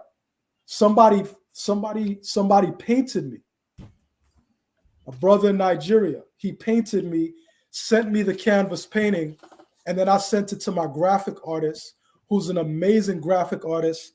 She designed the cover. You know what I mean? So even me writing an amazing book, that's just a metaphor of life. No, we don't have the skills to address every area of our lives that's critical. We need to gather and aggregate other great people and great minds around us, and then we can do something that really means something. No, I want to say, because you literally took the words out of my mouth, in that people do need people. We need each other. Yeah. All too often, I think that a lot of people who come to this path, one of the first feelings or one of the initial feelings is seclusion, right? You kind of want to, especially if you're heavy into meditation, you kind of want to withdraw. But you actually, that's okay. But at some point, you have to resist that feeling, because if you operate with the understanding and everybody around you is a reflection of yourself, cutting yourself off from these other reflections doesn't give you a proper image of self. And so, just to get back on the topic we started with, a lot of people are really just fucked up people, and they use spirituality and consciousness to kind of hide that. Some people are just, you say I'm the black sheep. No, you're really just a fucked up person. It's not that you're the black sheep. Like, say, even in the 3 people that you dropped, the 3 things you said you're going to lose becoming conscious. Yes, you're going to lose some family members. Yes, that's going to happen. But at the same time, you're going to find replacements for all of them. I tell you this, my godmom, let's go back to like 2011. When I was one of them people that on Sunday, I had Persian bell, Persian. I've been preparing all week to go in on Christianity on Sundays, right? And my godmom, it got to the point that whenever she saw me in person, she would grab my hands and pray, "Dear Lord, help him, take that spirit off of him." And I'd be like, "What's that for?" That's some of that stuff you've been saying on that Facebook, you know. But that's how she was, right? Well, mind you, I stayed being who I am, even though I wasn't afraid to be wrong either. Some people, you have to be, don't be afraid to be wrong. You might be thinking one thing, you find something out, there's no problem, throw it out, and you can progress forward what you do know. Well, fast forward to now, my godmom, she asked me to come to a party about 4 months ago. Gotta come there, son, you gotta come. So at first I was like, man, I'm not going to no old lady party, you know. But I showed up. But the reason why she wanted me to come, she wanted to introduce me to her meditation circle. So she went from being a person who was praying to get that spirit of the devil off of me to, I've been telling them all about you. We follow your, don't like nothing though, but we follow your posts. You be having some good stuff on chakras. These are crystals we got. And all of them, I'm going to say easily in their 70s. Wow. These are Christian mama. These are Christian grandmama. So what I'm saying is, don't resist that urge to pull back, because number one, you need people, and number two, there's other people who need you that you may not realize. You may not realize that there's somebody who's watching the gnosis, that they're watching you live your knowledge of self, and it is affecting how they view life. So again, some of y'all just fucked up people. And you gotta work with that. You gotta deal with that. You gotta be honest with yourself. It's not that you're the black sheep. It's not that you're the black sheep. It's not that you're a truther. None of that. You just really gotta work on who you are. I'm so much of a genius and nobody understands me. Yeah. If you was really a genius, oh man, I'm so yeah. Oh, you gotta do your research, brother. You gotta do your research. You ain't on my level. I don't talk to anybody. I just teach. You know what I'm saying? I just teach. Everybody's under me. All I do is teach. You know what I'm saying? Yeah, the egomania is wild out here. Come on, because that's like we were saying. Ego. That's the ego speaking from a master standpoint and not from a servant. And so again, I mean, that's all I wanted to say, because on the topic of Masonry, I can say that once and I'll be honest too, I had to, in terms of Freemasonry, because I was one of the ones that even though I joined, man, basically I'm gonna debunk this shit. I'm gonna show you, know what I'm saying, I'm gonna do this, I'm gonna do that. But I'll be honest that in the end, I did accept it for what it was. And I won't say in the end because I'm still in the process. But I will say that I reached a point where I had to be honest with myself and say, you know, I grew up, I didn't have a dad in my life. And so in a lot of ways, I still kind of get my feather ruffled when an older black man might try to correct me, because I didn't grow up with that, right? I definitely grew up with my mom telling me right from wrong, and Michael, don't you do that. But sometimes that delivery might come off like, man, you got me twisted. I'm a grown man. I do what I want. So in a lot of ways, I checked my ego at the door. And that's when I found the people who were on the esoterics like I was on. They just not on Facebook every day, but they own it. I found the people who can tell me, hey, Bill, when you get a few dollars to the side, make sure you invest in this and that. And that ties into, like we were saying, about these fraternal orders that exist. I think it was Panic who said, who initiated the first person, right? Of course, we know that at some point, there was one person who did the work and brought others in. But everybody's not that one person. So we do have, just like I say with the Babalaos, right? Just about everybody should have had a Babalao come up in their email, up in their inbox, and say that, you know, spirits told me to get at you.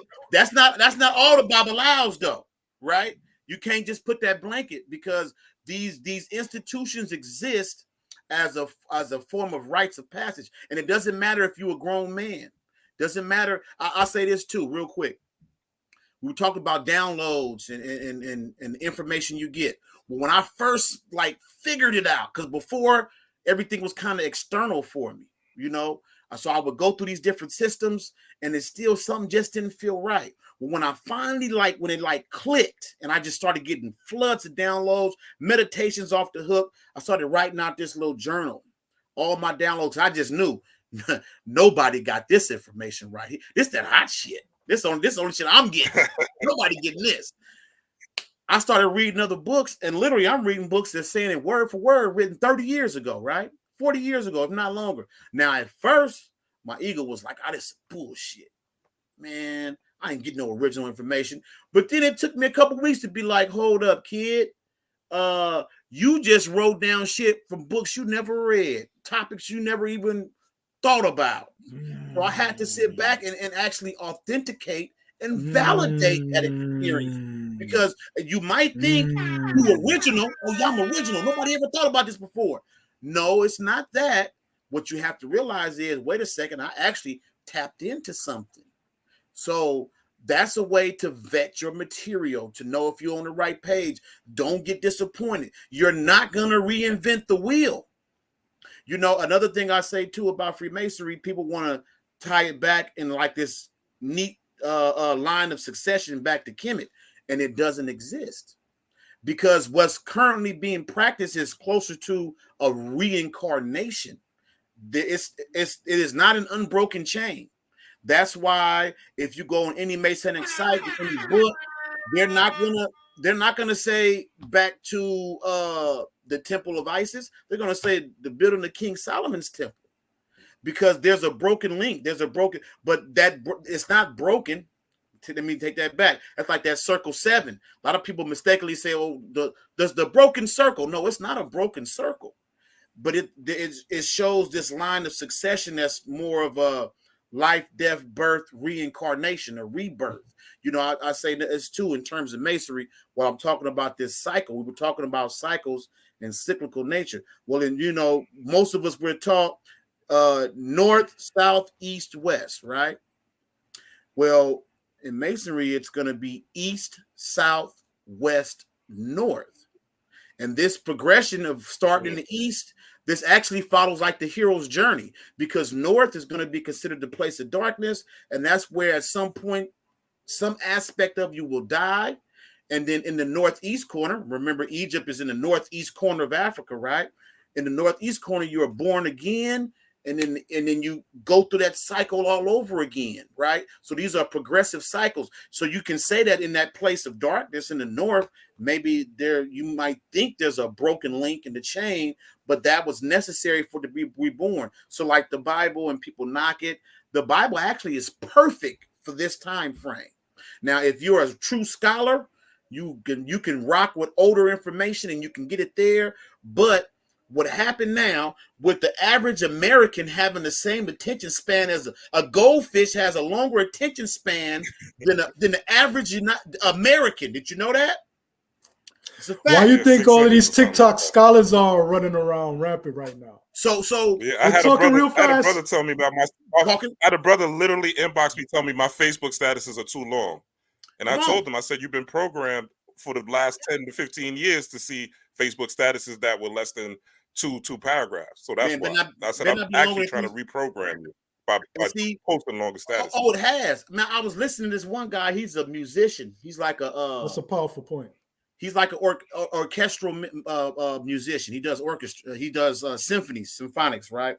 And he said that right now they said that for lack of better words, the prime length of music snippet is 16 seconds. And he was like, you want to know why? It's the TikTok. And he was saying that that's not long enough for it to actually like activate your chakras. 16 seconds is not long enough.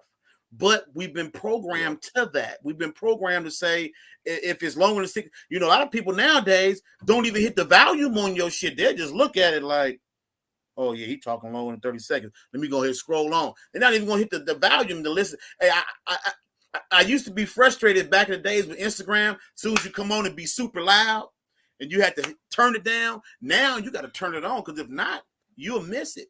And with 16 seconds being the prime, and I still said to myself, well, shit, 16 seconds, 1 + 6, that does equal 7, right? So 23, 7. So talk about it. There's something divine that it's still AI. But the point I want to make is just saying that in past times, what the ancient school system, what the ancient systems brought, it was more developed over the course of a lifetime. That's why in Kemet, what was it, 49, right? You went through, you stayed through 7 times 7. So at 49, you were considered a master. Yep. Well, nowadays, to be honest, we live in a McDonald's milkshake era, man. Who's gonna devote 49 years to something? Who's gonna, first of all, people can't even take care of their kids, but they're not gonna give them to no temple for no 49. Is also like the transit. I think of the Siggy ceremony. Among the Dogon. Yeah, I think it's 49 years. Yeah. You see, another thing too, in Mesoamerica, right? It was the temple of the jaguar. Parents would give their children to the temple. Do you know those kids would not see daylight for like the first 7 years, so that their eyesight could be acclimated just for darkness and viewing the stars, right? But nowadays, people are sending their kids to the Boy Scouts with a chance of them getting molested, but they ain't finna give them over to the temple either. The temple might do the same, right? We live in a different era. And so the thing I'm saying is, the reason why I say the Bible is actually perfect, because the Bible is unique for this era, but it's not a unique document. It has the same truths that you can find other places that are going to be far more detailed, right? And so I just really think that in the time that we live, where people are so literal, nobody's gonna, if people are listening to 16-second clips and only reading memes that are 2 or 3 sentences long, what are they gonna do with any ancient tomes, anything that demands that you give it the maximum amount of your attention over the course of decades? So in a lot of ways, and like we said earlier, this convergence of the age of Aquarius and this age of the internet, it's all by design. And so we actually just got to find our stride and our rhythm in those 16 seconds. Now, I don't know if that means you're going to speed up your voice on the TikTok. You know, people do it. You know, if you want to get your message across, you're going to be a man of the ages, right? But I'm just saying that I just really wish that people would, because a lot of times too, I said about being forcing a poverty mindset, a lot of people have a bad habit of looking backwards and not forward. Adika, at the beginning of your book, when you drop that with the time travel, right? When you drop the time travel, right? And the one brother from Dahomey, he was usurping the rightful king, and but he was hopping through time. That right there really like fucked me up, in the sense that I think a lot of us, in keeping with that poverty mindset, a lot of people are stuck looking backwards. Nothing's wrong with keeping an eye on the past, but are you focused on the future? Because truthfully, everything going on right now is progressing us in a form of evolution, pointing that way. That's why we think time is linear, because in the past, it wasn't thought as linear. It was thought as cyclical. But now it's pointing this way, because that's a form of like evolution. And a lot of people looking back to the past, it's not because they feel like the past is better. I feel like it's because they feel like the future is scarier. And so people talk about AI. I was at work and somebody was going in on AI. Usually when I'm at work or something, I don't really indulge. I don't really share like the real me. I might give a, I never thought about that, and keep it moving. But I was like, somebody was saying, well, AI is going to take everybody's job. That's a good thing though, right? Do you want to be at work right now? Well, if AI got my job, how am I gonna pay my bills? Who said that having if a AI job has your job? If AI takes your job, invest and learn how to buy the computer, or buy a company, or invest in a company. You and 4 brothers get together, invest in a company that owns AI. Or you see a brother that's good with computers, you invest in him. It's very simple. All these fears, I hate to interject, but these fears that we have, all these anxieties that we talk about, this is why I kept putting up the picture of, the Avengers, right? Because we all have a latent talent. Superpowers. And when we talk about building, right? When we talk about Freemasonry, it's all about building of the man, right? Using the tools that a man has to build up himself. But we all know we all have different qualities. The Hulk and Thor are very powerful. But Captain America, probably one of the weakest ones, is the leader, right? He has the tactical and the strategic ability to lead. Black Widow, you say, okay, she don't have any powers, but she has feminine powers. She's a spy. She's able to seduce, right? She's able to bring people into her web. You have Iron Man, right? Military strategist, scientist, right? You have all these different characters. Kamala Khan, the ability to stretch her hands, right? Youthful exuberance, right? All these things are about building up the best qualities in yourself. Masonry, the building of Solomon's temple, is about building up your character, your highest form of character. This is why we're talking about, and it sounds like complaints, some troll in the chat, it sounds like complaints, but we really have to debunk and purge people of not being their own character. So it has to be reaffirmed, because there's not many channels that are talking about the building of the uniqueness and the building of your strengths within yourself. Captain America has a star on his chest, right? That's representing the heart. You are made of stardust, right? But Jupiter is different than Saturn. Saturn is different from Mars. Mars is different from the Earth. Uranus is different from Neptune, so forth and so on, right? And then you have galaxies that are different, right? You have multiverses, right, that we talk about all day. So there's whole different galaxy with whole bunch of different things, aliens that y'all like to talk about, the grays, the greens, the blues, the blacks, right? The Anunnaki, Yaldabaoth, right? All these different characteristics that we talk about. So when we comes to building, it's about building the uniqueness of yourself. We have to come together like the Avengers and start forming orders. Another thing, and there's a lot of men, and I'm talking to men because this is the year of the 7, the year of the divine masculine energy, not necessarily just a man, but the activation of the spirit. A lot of times we like to talk about women nowadays on social media, because I feel like that's an escape from doing the work. That's an escape from us talking about building something. That's an escape from us talking about creating something. So let's focus on the woman's hair. Let's focus on the woman's nails. Let's focus on the women treating us bad. I tell you one thing, two things for sure. These two brothers are married, right? I'm not married, but I don't have a problem with women. I don't have a problem attracting women based on the knowledge that comes out of my mouth, right? I'm sure Adika before that didn't. I'm sure Michael before that didn't, right? Women love an intelligent man. Women love a man that has a purpose outside of his job.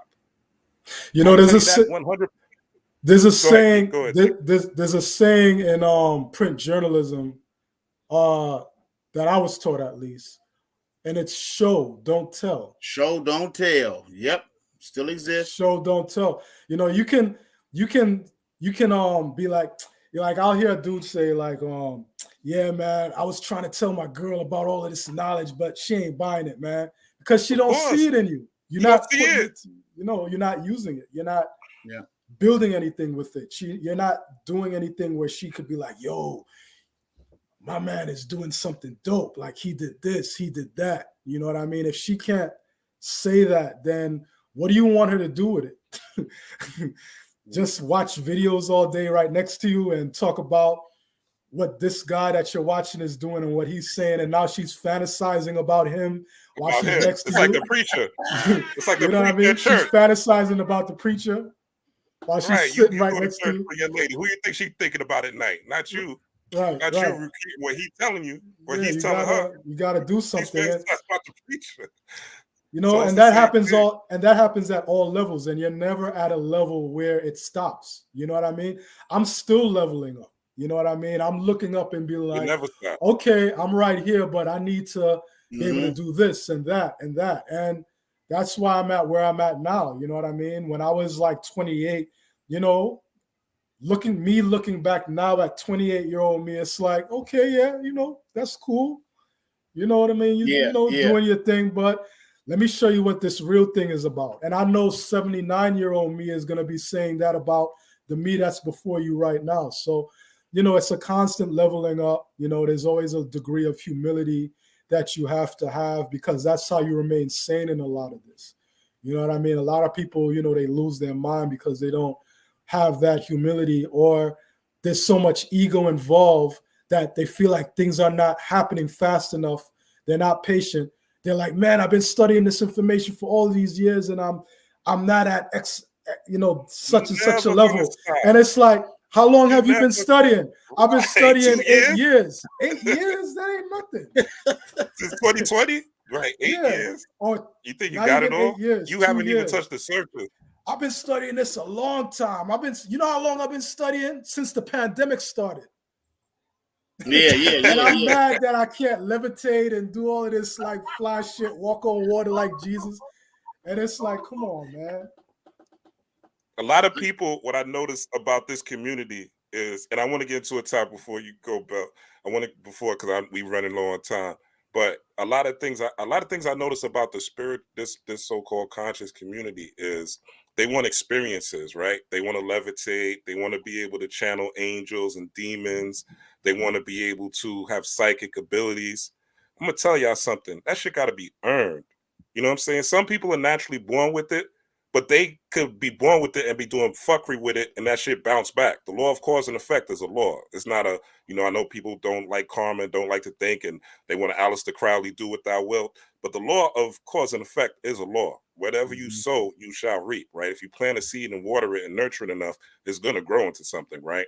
So you have to really understand that this is not about just spiritual experiences. It's not about going into That's why I dropped the meditation videos on the channel. Because it's not just about going into meditation and being into some fucking bliss. You know how long it took me to get to the void, to where I don't hear the thoughts in my own head? You know how many years it took me to get to that point? Now where I could do it at will, but it's like building a muscle. You can't build that muscle in a year. You can't build that muscle in 6 months. You just start on a meditation journey in 2020.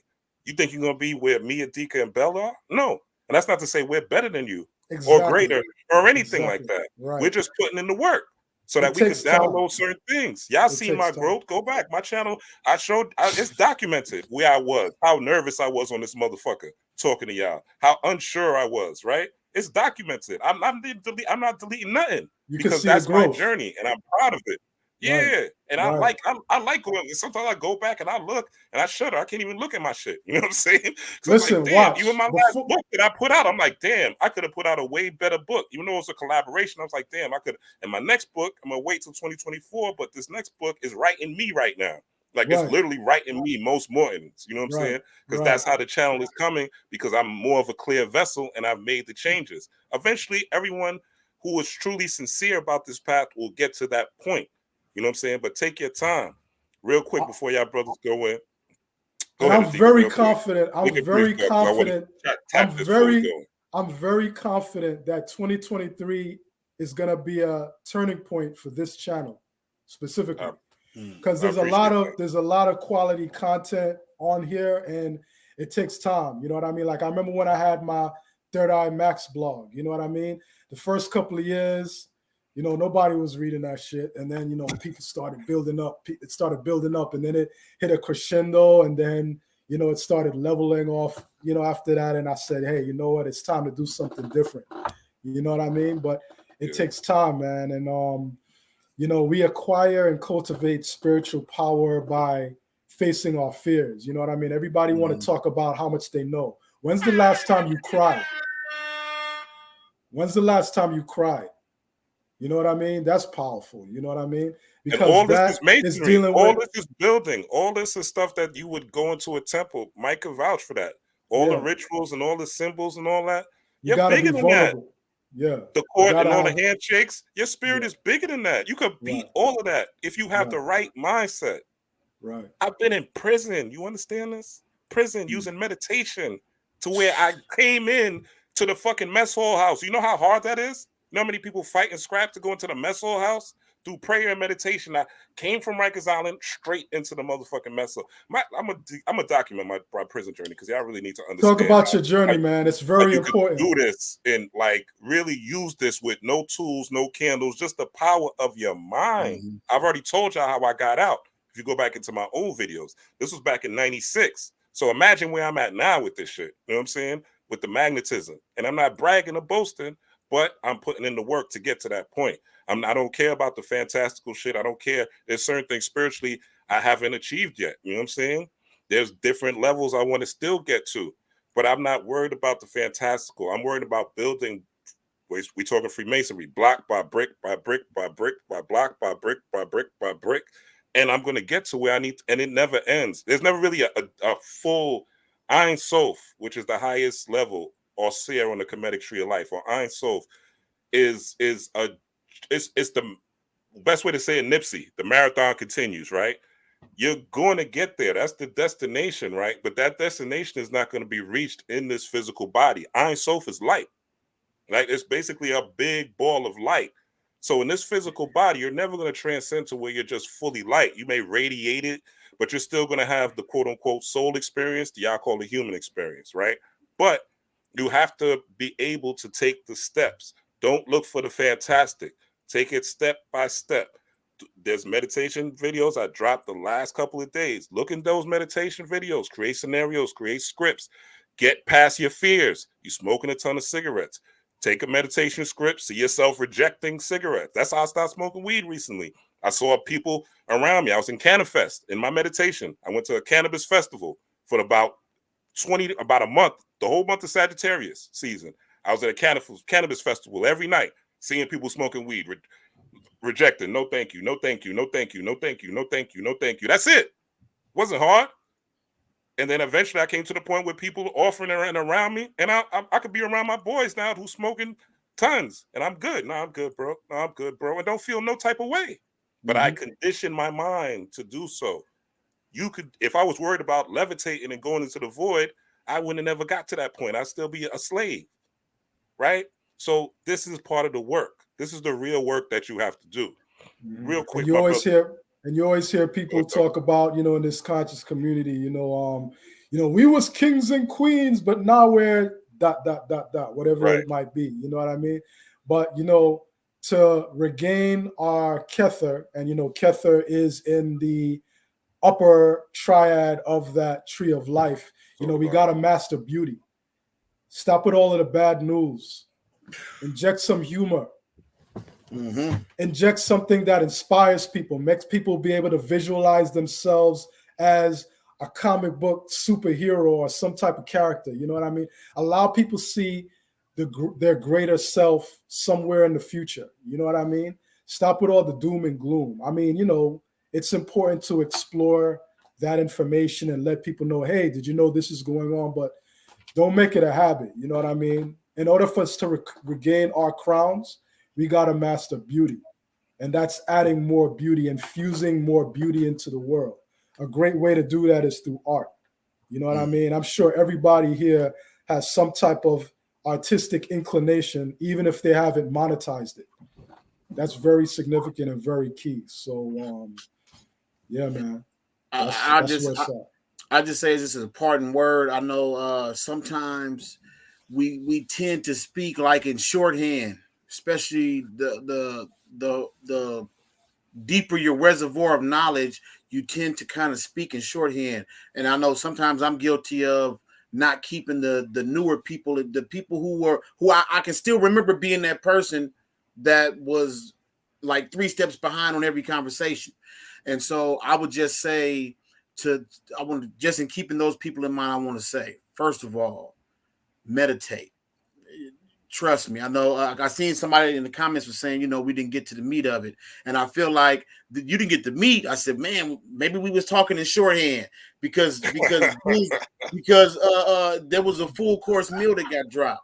But I just want to say to anybody, I remember being in groups and getting quizzed on 9 ether and I back in the days I grew up with brother used to quiz me on the math. What's the day's mathematics? So the things is, we were saying it earlier, don't be afraid to not know. So I would say the best part about getting to that state of knowing, anybody listening, it's going to start with meditation.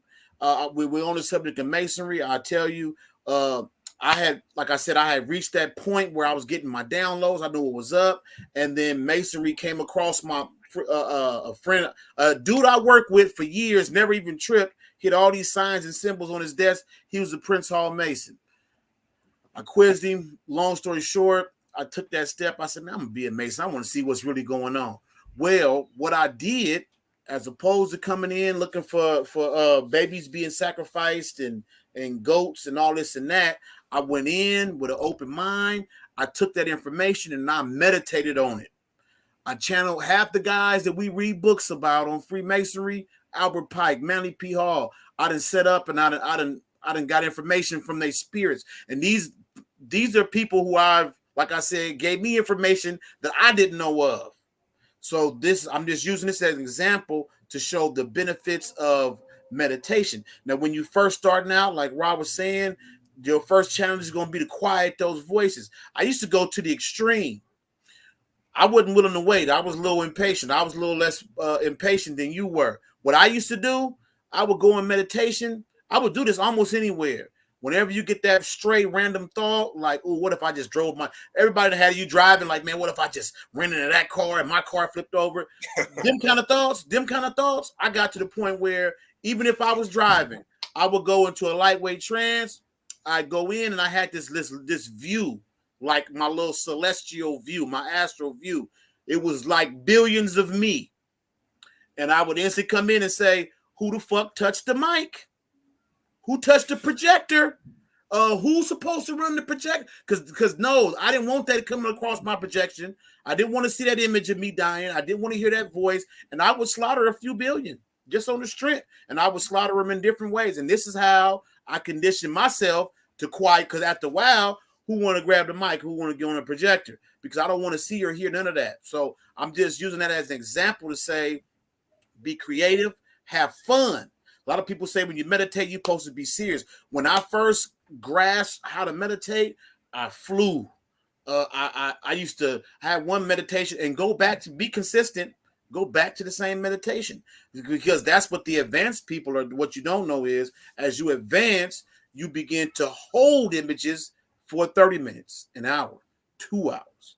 So as you revisit certain places, maybe it's not going to be exactly the same, but this is how you build up these muscles. I used to go to this one place and I would like slide across the tops of these roses. These roses had like a little dew or some kind of moisture on them, and I would just skate across the field of roses. I went there as much as I could just to have fun. I'd slide on my back. I'd be on my side, and you go because what you're doing is you're exploring this inner realm. So I would just say to anybody that's listening, if you find yourself in that beginner phase, somebody also asked about the treasures of darkness. Oh, we definitely touched on it, and I hate that. That's my favorite. That's my favorite new troll. That's when I knew I kind of made it on here. Okay, yeah. That's when my numbers started going up from 7 to like where they are now. So I knew I kind of made it a little bit. And my number as soon as he came. Shout out to Cool Guy. I respect. I ain't even blocking him. I'm the most let him live. But I'm just saying, my numbers started jumping, so I appreciate him. I just want to say, man, it's all there. And so, if the conversation was in shorthand for anybody, man, the only way you get up to speed is if you do the work, you know. And like I said, don't neglect meditation. A lot of people don't trust books, but you have to understand that you don't want to rely. Okay, if you don't trust books, then you definitely need people. Because not trusting the book is saying that you don't trust yourself, because everything is not in that book. I was telling somebody recently, when you read a book, you should be reading with your imagination. It should be a image. You should see everything happening in real time in your mind. Do you know how many people say, I can see stuff while I'm reading? A lot of people don't have, it is a faculty. It's a latent faculty that's not developed. That's why they say I don't like to read. I rather audio books or whatever. Well, audio books is like you just may not have the time to like sit there and you can listen to an audio book while you're working or whatever. But yeah, a lot of people don't like books for that reason that you just said. And so you have to develop the ability to imagine. Now, I'm gonna give another quick thing. I always drop this, but I'm gonna say it again. You treat your waking life as if it was a dream or meditation. And you walk around and you be amazed at everything you see. That bum on the corner with the big old black robe on, drinking a beer. Man, that's the Jedi. That's the Jedi bum I see every day. You know, he doing something famous. You see, and you always see it, but you have to realize these are the only way to build up these muscles and to have these deeper insights that a lot of people do want. And not just to teach, not just so you could teach, but just for your own gratification, because that was my motivation. I can go back, the people I listened to for decades, at some point, you're going to want your own experience. You're not going to want somebody else's. You might listen to somebody break something down. At some point, you're going to want your own. And the only way to get it is you got to like we talked about building, you got to lay down your foundation. You put down those blocks and you build. And then what's going to happen is you're going to have a growth spurt. You're going to shoot up and then you're going to plateau out. Don't get frustrated. Don't stop. The plateau is where you review everything you just learned. And you might feel like you're stuck. You might want to go back to whatever it was you were just doing, but it's going to be peaks and plateaus. So when that's the leveling up. And another part of it, you're going to run into a narcissist if you're single. I'm telling you. Oh, no. And the narcissist exists. You don't got to be single to run into them. Energy vamp. They're going to tell you ain't shit. They're going to criticize you. They're going to talk about you. They're going to call you names. But they're going to love bomb you at the same time, right? They're going to tell you, you're awesome, you're great, I love you, I love you, I love you. But then you say something they don't like, they're going to criticize you. They're going to call you stupid. They're going to say, oh, you talking that spiritual shit? Oh, if you go in the book, they're going to say, don't you know that? I thought you were smart. I thought you were intelligent. I thought you were spiritual. They think you're supposed to know everything off the top of your head, right? So you're going to run into these people. I'm preparing y'all that are new on this journey and that are single. That's going to happen. You got, and that's a narcissist is a spiritual initiation. Okay, it's a spiritual initiation. If you do not survive, you will be drained, just like a vampire biting your neck. I have pictures of me dating narcissists when I was on the path, but not confident in the path. And you see them, they beautiful, shining, skin glowing. You see me, I look like the Walking Dead in fly ass clothes, right? Skin not looking supple, you know what I'm saying? Looking dried out, you know what I'm saying? It's real talk. So you got to be prepared for that. Before you guys go, brother, I know I said 2 hours. I want to keep y'all maybe 20 more minutes. I want to talk about this thing, the 3 ruffians, right? I want to talk about the enter, and I saw this on Facebook by a sister. I thought this was interesting. She said the enter the apprentice is thought, the fellow craft is emotion, and the master mason is action. Does that tie into the 3 ruffians? And also, does that tie into the brain, heart, gut connection? Yeah, that's a real good breakdown, though. But yeah, that would apply because, and again, I'm not giving away any secrets. This ain't nothing high tech that we're talking about. Most people should know, even if you just got Facebook knowledge or Instagram. The office of the lodge represents the rising sun at midday, and then the setting sun or the moon. Moon represents soul, emotion. The sun at noon represents what did that person say the sun represented? The entered apprentice. Well, they said that entered apprentice is thoughts, the fellow craft is emotion, and the master mason is action. Okay, emotion is soul / moon, silver, those correspondences. The thought aspect, I would place. Yeah, I would place thought to me on a master mason type of level. Yeah, a thought is akin to spirit and downloads and things like that. But you can say, and the action to me would be more of the enter apprentice making the actual move. Exactly, because again, we have these started at Keta, so to speak. We got these 3 levels, but you got to remember, in the apprentices. See, the thing is, every master mason embodies all 3 at the same time. Because once you go through the degrees, you represent all 3. So at any given time, you can find yourself in the quarry with the action, doing the work. What that work represents is, like we just said, maybe you got to change your mind. Maybe you have to refine. Maybe you have to go in and refine a thought or an action and make it better so it can be better fit to the builder's use, right? So you go back to the quarries and you work on it. Now, once you work on it, you take it to the next person up in that chain. He's going to be the fellow craft, and he's going to make sure your work is square. He's going to measure it out. Well, it's a little rough right here. Knock this corner off of this and that. And then it's presented to the master to be put to use. So people look at these 3. Actually, you can apply it to the pineal, the pituitary, and the hypothalamus gland. You know what I'm saying? It applies in those aspects also. But in terms of what was just dropped, only thing I would change is the action part, because as like I said, we all embody these qualities. At some point, we all have to either change our mind or refine or improve on the thoughts or designs that we already have in our mind. So that's actually going back to a beginning phase. And would that also, not to cut your wisdom, but would that also correlate with the three ruffians in Freemasonry? Now the three ruffians, it applies, but almost in the inverse, right? That's under the topic of the narcissist, let's say. Okay. The people who are hurting you are actually helping you. You know, C. Freemanel, I think it was C. Freemanel might have been one of the first ones, and I was on C. Freemanel before I even became a Mason, and he dropped it how if not for those ruffians, Hiram Abiff would have never left his body. He would have never went to the astral realm. You think about it, when he first when they first ran up on him, the ruffians, he was at the south gate of the temple, right? C. Freemanel broke that down and said, what's the south gate?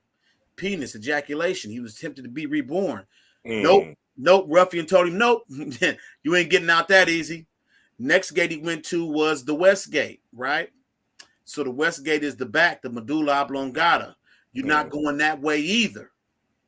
Eventually caught him in the east at that eastern gate, that right here. And so then he was allowed to leave out of his body the correct way and to ascend. So the ruffians actually were helpers. But on the surface, you would say they hurt that man.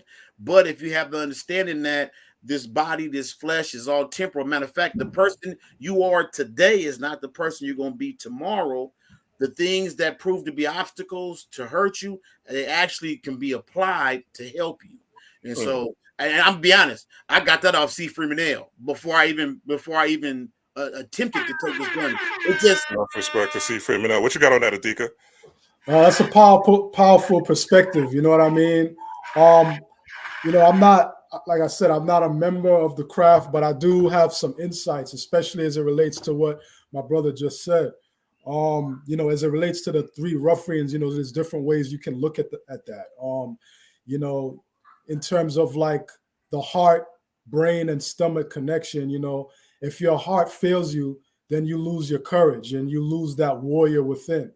So from there, you got no heart, you're a coward. Then, you know, you got your gut parasites start acting up. So now you exhibiting schizophrenic tendencies where, you know, you're not in your right, you know, consciousness, and then that affects your brain. So that's the three ruffians right there, like beating you over the head and like taking you out of here. But I like what Mike said about the ruffians not necessarily destroying you, but helping you to elevate. I can equate that to professional wrestling. You know what I mean? You might have a star wrestler, you know, the quote unquote good guy. He's injured by the heel. Like I remember when I was a kid, you know, you had Hulk Hogan was fighting against Don Morocco, and then King Kong Bundy jumped in and crushed Hulk Hogan's ribs. But Hulk Hogan came back for WrestleMania 2 and he wrestled King Kong Bundy and beat him in the steel cage. But he had to destroy him or create an image like he had destroyed him by breaking his ribs to create that storyline where it's like, can he come back? Can he defend his title against the awesome monster King Kong Bundy? You'll find out, but you have to buy it on pay-per-view at WrestleMania 2. You know, that whole thing. So you take the theatrics of it and you apply that to, you know, just day-to-day life. You know, yeah, you know, the people who play the villains in our life, they do make us stronger. They do make us better, and they do transform us into, you know, just being great to being this ultimate hero. So, you know, you see that time and time again. You know what, too? I think that's the nature behind like trilogies and movies. You'll find that trilogies and movies all follow that same narrative. A good one would be Iron Man 1, 2, and 3, right? He was more of the, because if you think about it, that first Iron Man really was like the best one, had a lot of the action, right? That's where he was, to use a Masonic term, he was in the quarry. He was working. Literally, he was in the cave, and he was working. But then the second one was more mental, was more mental, and then the third one was really beyond. It was like that was showing that reality is not even real in the third one, because we had the guy in the third one who was fake Bin Laden, fake Bin Laden, right? And so you see a lot in a lot of these movies. Remember, think about it. Movies are all follow that Shakespearean the three acts, right? Act 1, Act 2, Act 3, problem, reaction, solution. We find these threes, even when we talked about the heart, the brain, and the gut, that three brain system. A lot of what we'll find, we're gonna find it in these triplicities, even in astrological terms. Papa Legba's numbers 3 too. The crossroads. Exactly. We're gonna find these things in groups of threes. The tree of life is broken down into groups of 3. Yeah, we have the 3 Bible 66 books, right? 6 plus 6 is 12. 2 plus 1 is 3. So a lot of times I think that it maybe think of gematria, but a lot of times we feel like I don't want to get off topic, but I gotta say this: we are not ruled by numbers, but we live in a mathematical and a geometrically perfect construct. So when you find yourself in certain places, it's all gonna line up, and it's not because some devious person is, has you somewhere you don't want to be. It's just because there's they say that angels are angles. Masons say that God is geometry, which is essentially mathematics. So what I want to say is just that a lot of people feel like they're being ruled by numbers, but these numbers are actually confirmation. You know what? Years ago, before I even truly got on this path, when I was younger, I always had dreams that were like foretellings. And what I mean by that is I would have a real vivid dream of a place I'd never been to. And then I'd look up and be like, oh shit, this is the place from that dream I had like 6-7 years ago. And so I got to a point that was almost superstitious, to where when I found myself in those positions, I would try to say or do something different to kind of change it, right? But it took me a little while, and I still have this gift or whatever you want to call it. But now when I look around and I see it and I'm there, I just nod my head like, yep, I'm on my path. I'm where I'm supposed to be, whether it's good or bad, So like I said, I did want to get the topic of the 3 ruffians. I know we don't got that much time left. Yeah, I want to also talk about before we close and we get up out of here, because I'm keeping you gentlemen's time we went over, but I want to talk about signs and symbols. When you're looking at signs and symbols, those of you in the audience, don't be scared of signs and symbols. Don't be scared of things that may look demonic, right? Don't be a demon is nothing but your lower nature, really. You know what I'm saying? Yes, there are spirits out there, but at the end of the day, just like the Bible says, you're here to conquer the earth. The demons don't have free will. Neither do the angels, right? You control and you have the ability here to master all the things that are around you. The whole sphere of influence is under your control. If you know that in your heart chakra, if you understand that you have an electromagnetic field and you have the ability to attract and repel, just like a magnet. But it all depends on the energy that you are giving off, what you will attract and repel. It doesn't mean you'll have a sweet life. It doesn't mean you'll have an easy life. A lot of people leave Christianity, they leave Islam, and they think when they come into this side, they learn a couple of spells and they learn how to, take spirit baths and put some herbs in a candle, what have you, that life is going to be easy. In fact, it may be even more difficult, because it's going to test you to see if you're really ready for this path, or if you're just a nigga with an attitude talking shit, if you're just an egomaniac, if you're just a person who wants to use this to make money. Now, all the above not the egomania, but the money-making aspect, the manifestation aspect, that's part of course. That comes with it. That's going to happen regardless, if you're sincere about the path and if you're doing the work. And of course, you learn your little rituals, you do your little magic, right? Those things. But really, tangible magic is literally on the lower sphere of the tree of life. Like tangible magic, where you're casting spells and you're using herbs and you're conjuring deities. It's literally like on the bottom 3 of this tree of life. Like literally, it starts right here, like 7, 8, 9, and 10. It's all right here. Once you go here, they call this the ethical triangle, right? And this is where you start to get the mental magic. But this is actually where you start to go through the most challenges. And then when you're up here, this is when you are the master mason or the master magician, right? You get divine thoughts, which you call downloads, and your electromagnetic field right here in 3, right, would give you the parts to where your electromagnetic field is attracting and repelling things to you, right? Again, doesn't mean you won't go through challenges, but it just means that you'll have a better hold on these challenges and better ability to recognize them quickly and be able to maneuver out of certain situations.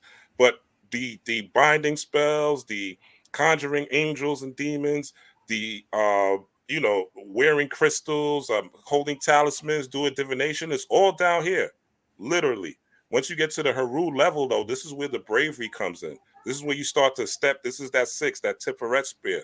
This is when you start to step into your true self, your true understanding of self, your true knowledge of self, and start to make the moves where you start to live by justice, right? Spear 5, where you start to move by justice. And then you go into that Ma'at phase. I forgot what they call it. Forgive me, on the tree of life, but I would call that Ma'at on the Hermetic tree of life.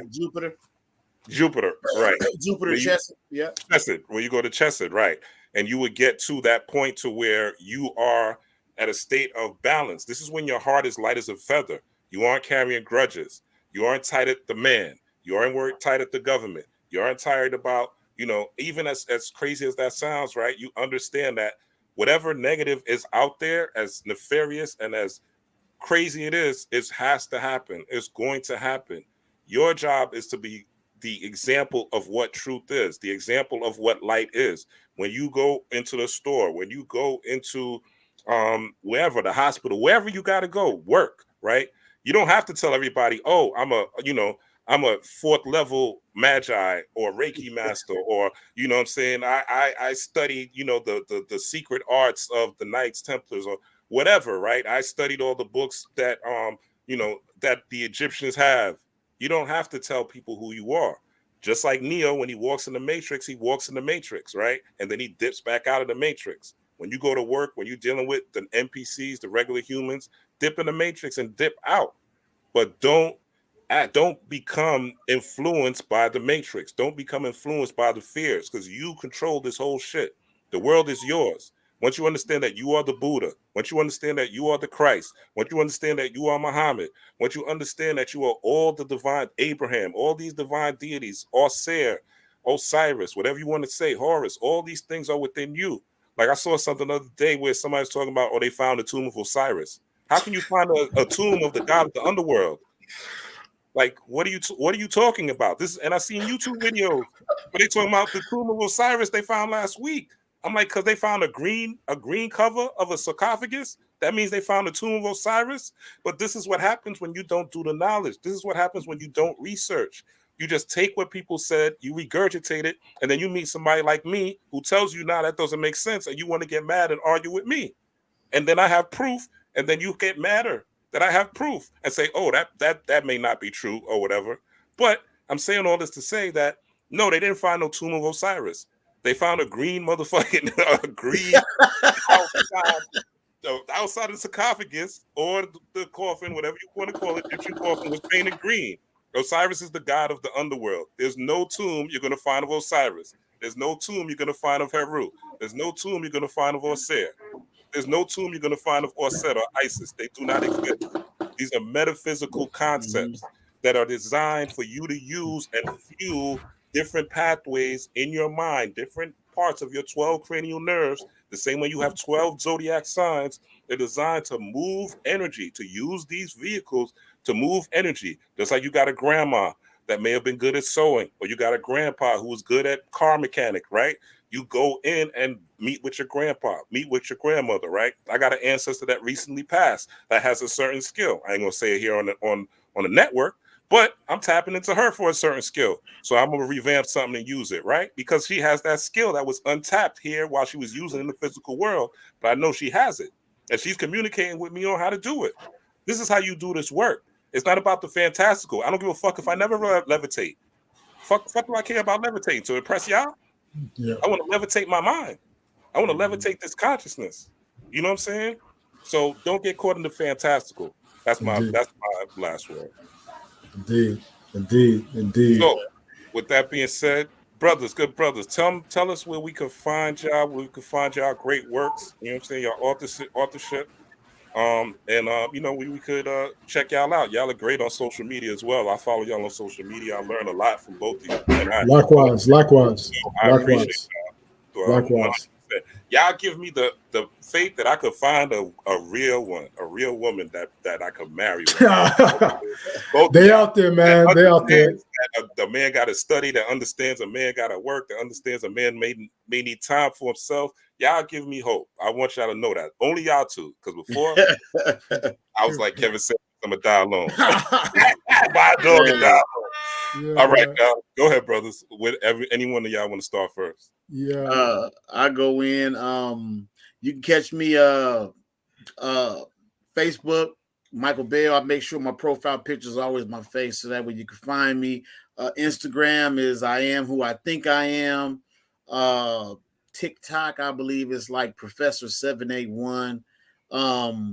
If you want to purchase a copy of my book, you can go to pillarbookpublishing.com. I am about to drop actually a couple more. I got another kids book that I'm working on. That's another thing too. A lot of people think I just got that one book.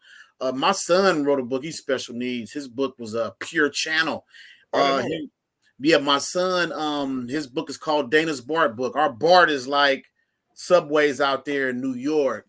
And my son has objectified that public transit to the point that it's like he astral projects. Every morning he gets up and he's like, yeah, I was on a BART. He's naming off family members. I was on but people that's deceased.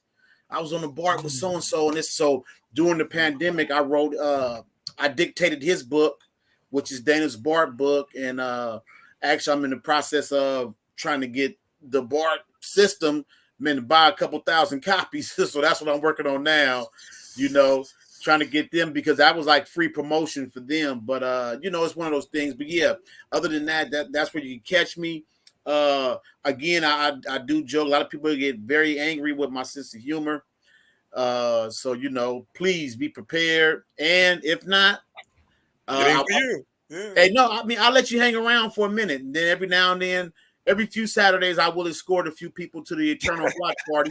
And when you go there, everybody that don't like me is there. You don't have to see me or hear. You can enjoy yourself to the fullest. But I get it, though, that a lot of people, man, you post stuff, it offends them on the unknowing level. They really, a lot of people are trained just to learn through negation. They don't learn by acting and doing. They learn by disagreeing and, pushing.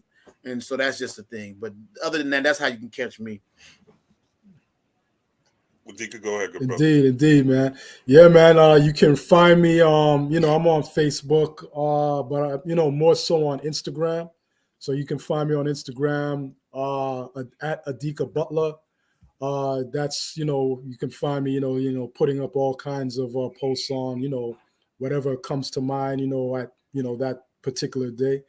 And you can also find my book, Dahomey and Modern Dahomey, A Black Man's Travels Through the Land of Vodun. That will be back by the end of the month, possibly early February. I'm sold out, but I will have more copies. There you go. Before the month is over. But if not by the end of the month, definitely by very early February. So that's it, man, pretty much. And the Treasures of Darkness, my first print book, that will be back at some point soon. It might be later on this year, it might be a couple of years, I'm not sure yet. But my book, Dahomey and Modern Dahomey, which is another classic, that's going to be back within the next month or so. So get ready, and you can find that on mindglowbooks.com. Subscribe to my Instagram page for updates on when it's actually available. So there you have it. With that being said, you can find me at the club, bottle full of bub. You can find me here, obviously on YouTube. You can find me on FB Watson Rob. I do have a book, but I'm not really going to promote it yet. I'm not going to promote it because I want to do a better book, my own book, just me. So I'm not going to promote it. But I do have a book out if you want to check it out. Occult Magic Mastery is on Amazon right now. Occult Magic Mastery is on Amazon right now. And you can check me out. I do have some. Damn, I don't have anything. Oh yeah, I do have a piece right here. I have some garments right here, some fly hoodies. I don't have it on. All right. Yeah. Oh, okay. Drop that link, man. Yeah, Archetype. Well, the website is coming. It'll be here by Martin Luther King Day. So All I right. have a website. It's right around the corner. I'm also working on a Malcolm joint, but this is the Archangel Harriet right here. Oh man. Yeah, hey, I feel like that meme right now. Just take my money, man. I always support, especially if it's wearable gnosis. You know what I'm saying? If it's something you can wear like that and you can channel, you got me. So yeah, just you know. I got you. Yeah, this is all channel drip. And when you wear it, it's basically so that it's called archetype, the line. So it's basically so that you could get that archetypal energy when you wear it, give you some bravery, give you some power, also give you a protective covering when you are walking. So it does have utility. It's not just drip for the sake of drip. And I'm very proud of it. I'm proud of the people that have bought it so far. Limited edition. I got a green one here, but it's in the other room. But anyway, put a big boy to the side for me. Put like a 3X to the side for me. I got you. I got you. Yeah, you got my attention. You definitely got my attention with that one, man. That's dope. That's dope. I appreciate it. Yeah, there's an ad on IG. I'm gonna put one on Facebook. I'm gonna put an ad on Facebook, and maybe it looks better here because the way y'all talking about it. So I'm gonna show it more on this channel. So, but I appreciate the feedback. Thank y'all so much. I appreciate y'all time. I appreciate y'all energy. Hopefully this gave you a little bit of understanding about Freemasonry, what it really is, what it's really for, that it's not demonic, that we should actually start our own fraternal orders for 2023, right? It's time for something new, right? Even though they got Freemasonry, we could start our own version, right? With these principles and with these tools, right? Bring something new into existence. So I'm here for it. You know, I'm here to support the youth that are thinking that way. Call that shit Wakanda, right? That was it. You could use what we have to our advantage, right? You know what I'm saying? You know, there actually is, though. It's some brothers out of New York. They were Prince Hall, and they started the ancient. Oh man, I got the book. They started a Kemetic. They took what modern Freemasonry is, and they took it and applied it ritualistically. They did the work from Kemet, and it's a whole order out there. If you want to do it, it's there. It's there. It don't have to be Freemasonic. There's brothers out there doing the work, and actually, I reached out to the author of the book. I wish I could find it real quick. I'm gonna hit you with it. I'll let you guys see it, but they trying to get brothers to participate. You know, they got these rituals and they're taking it back, you know, and keeping it as authentic as possible. So it does exist. Yeah, definitely link me on that on the inbox. I'm interested in that. Yeah, I'll find it, and I'll definitely hit you with it. That's what's up. With that being said, we're at the 9:30 mark, 2.5 hours almost. All right. Again, thank you for your time. I know we went over, but I think it was necessary for this build. Thank you for everybody who was watching. If you're new here, tap in that like, subscribe button.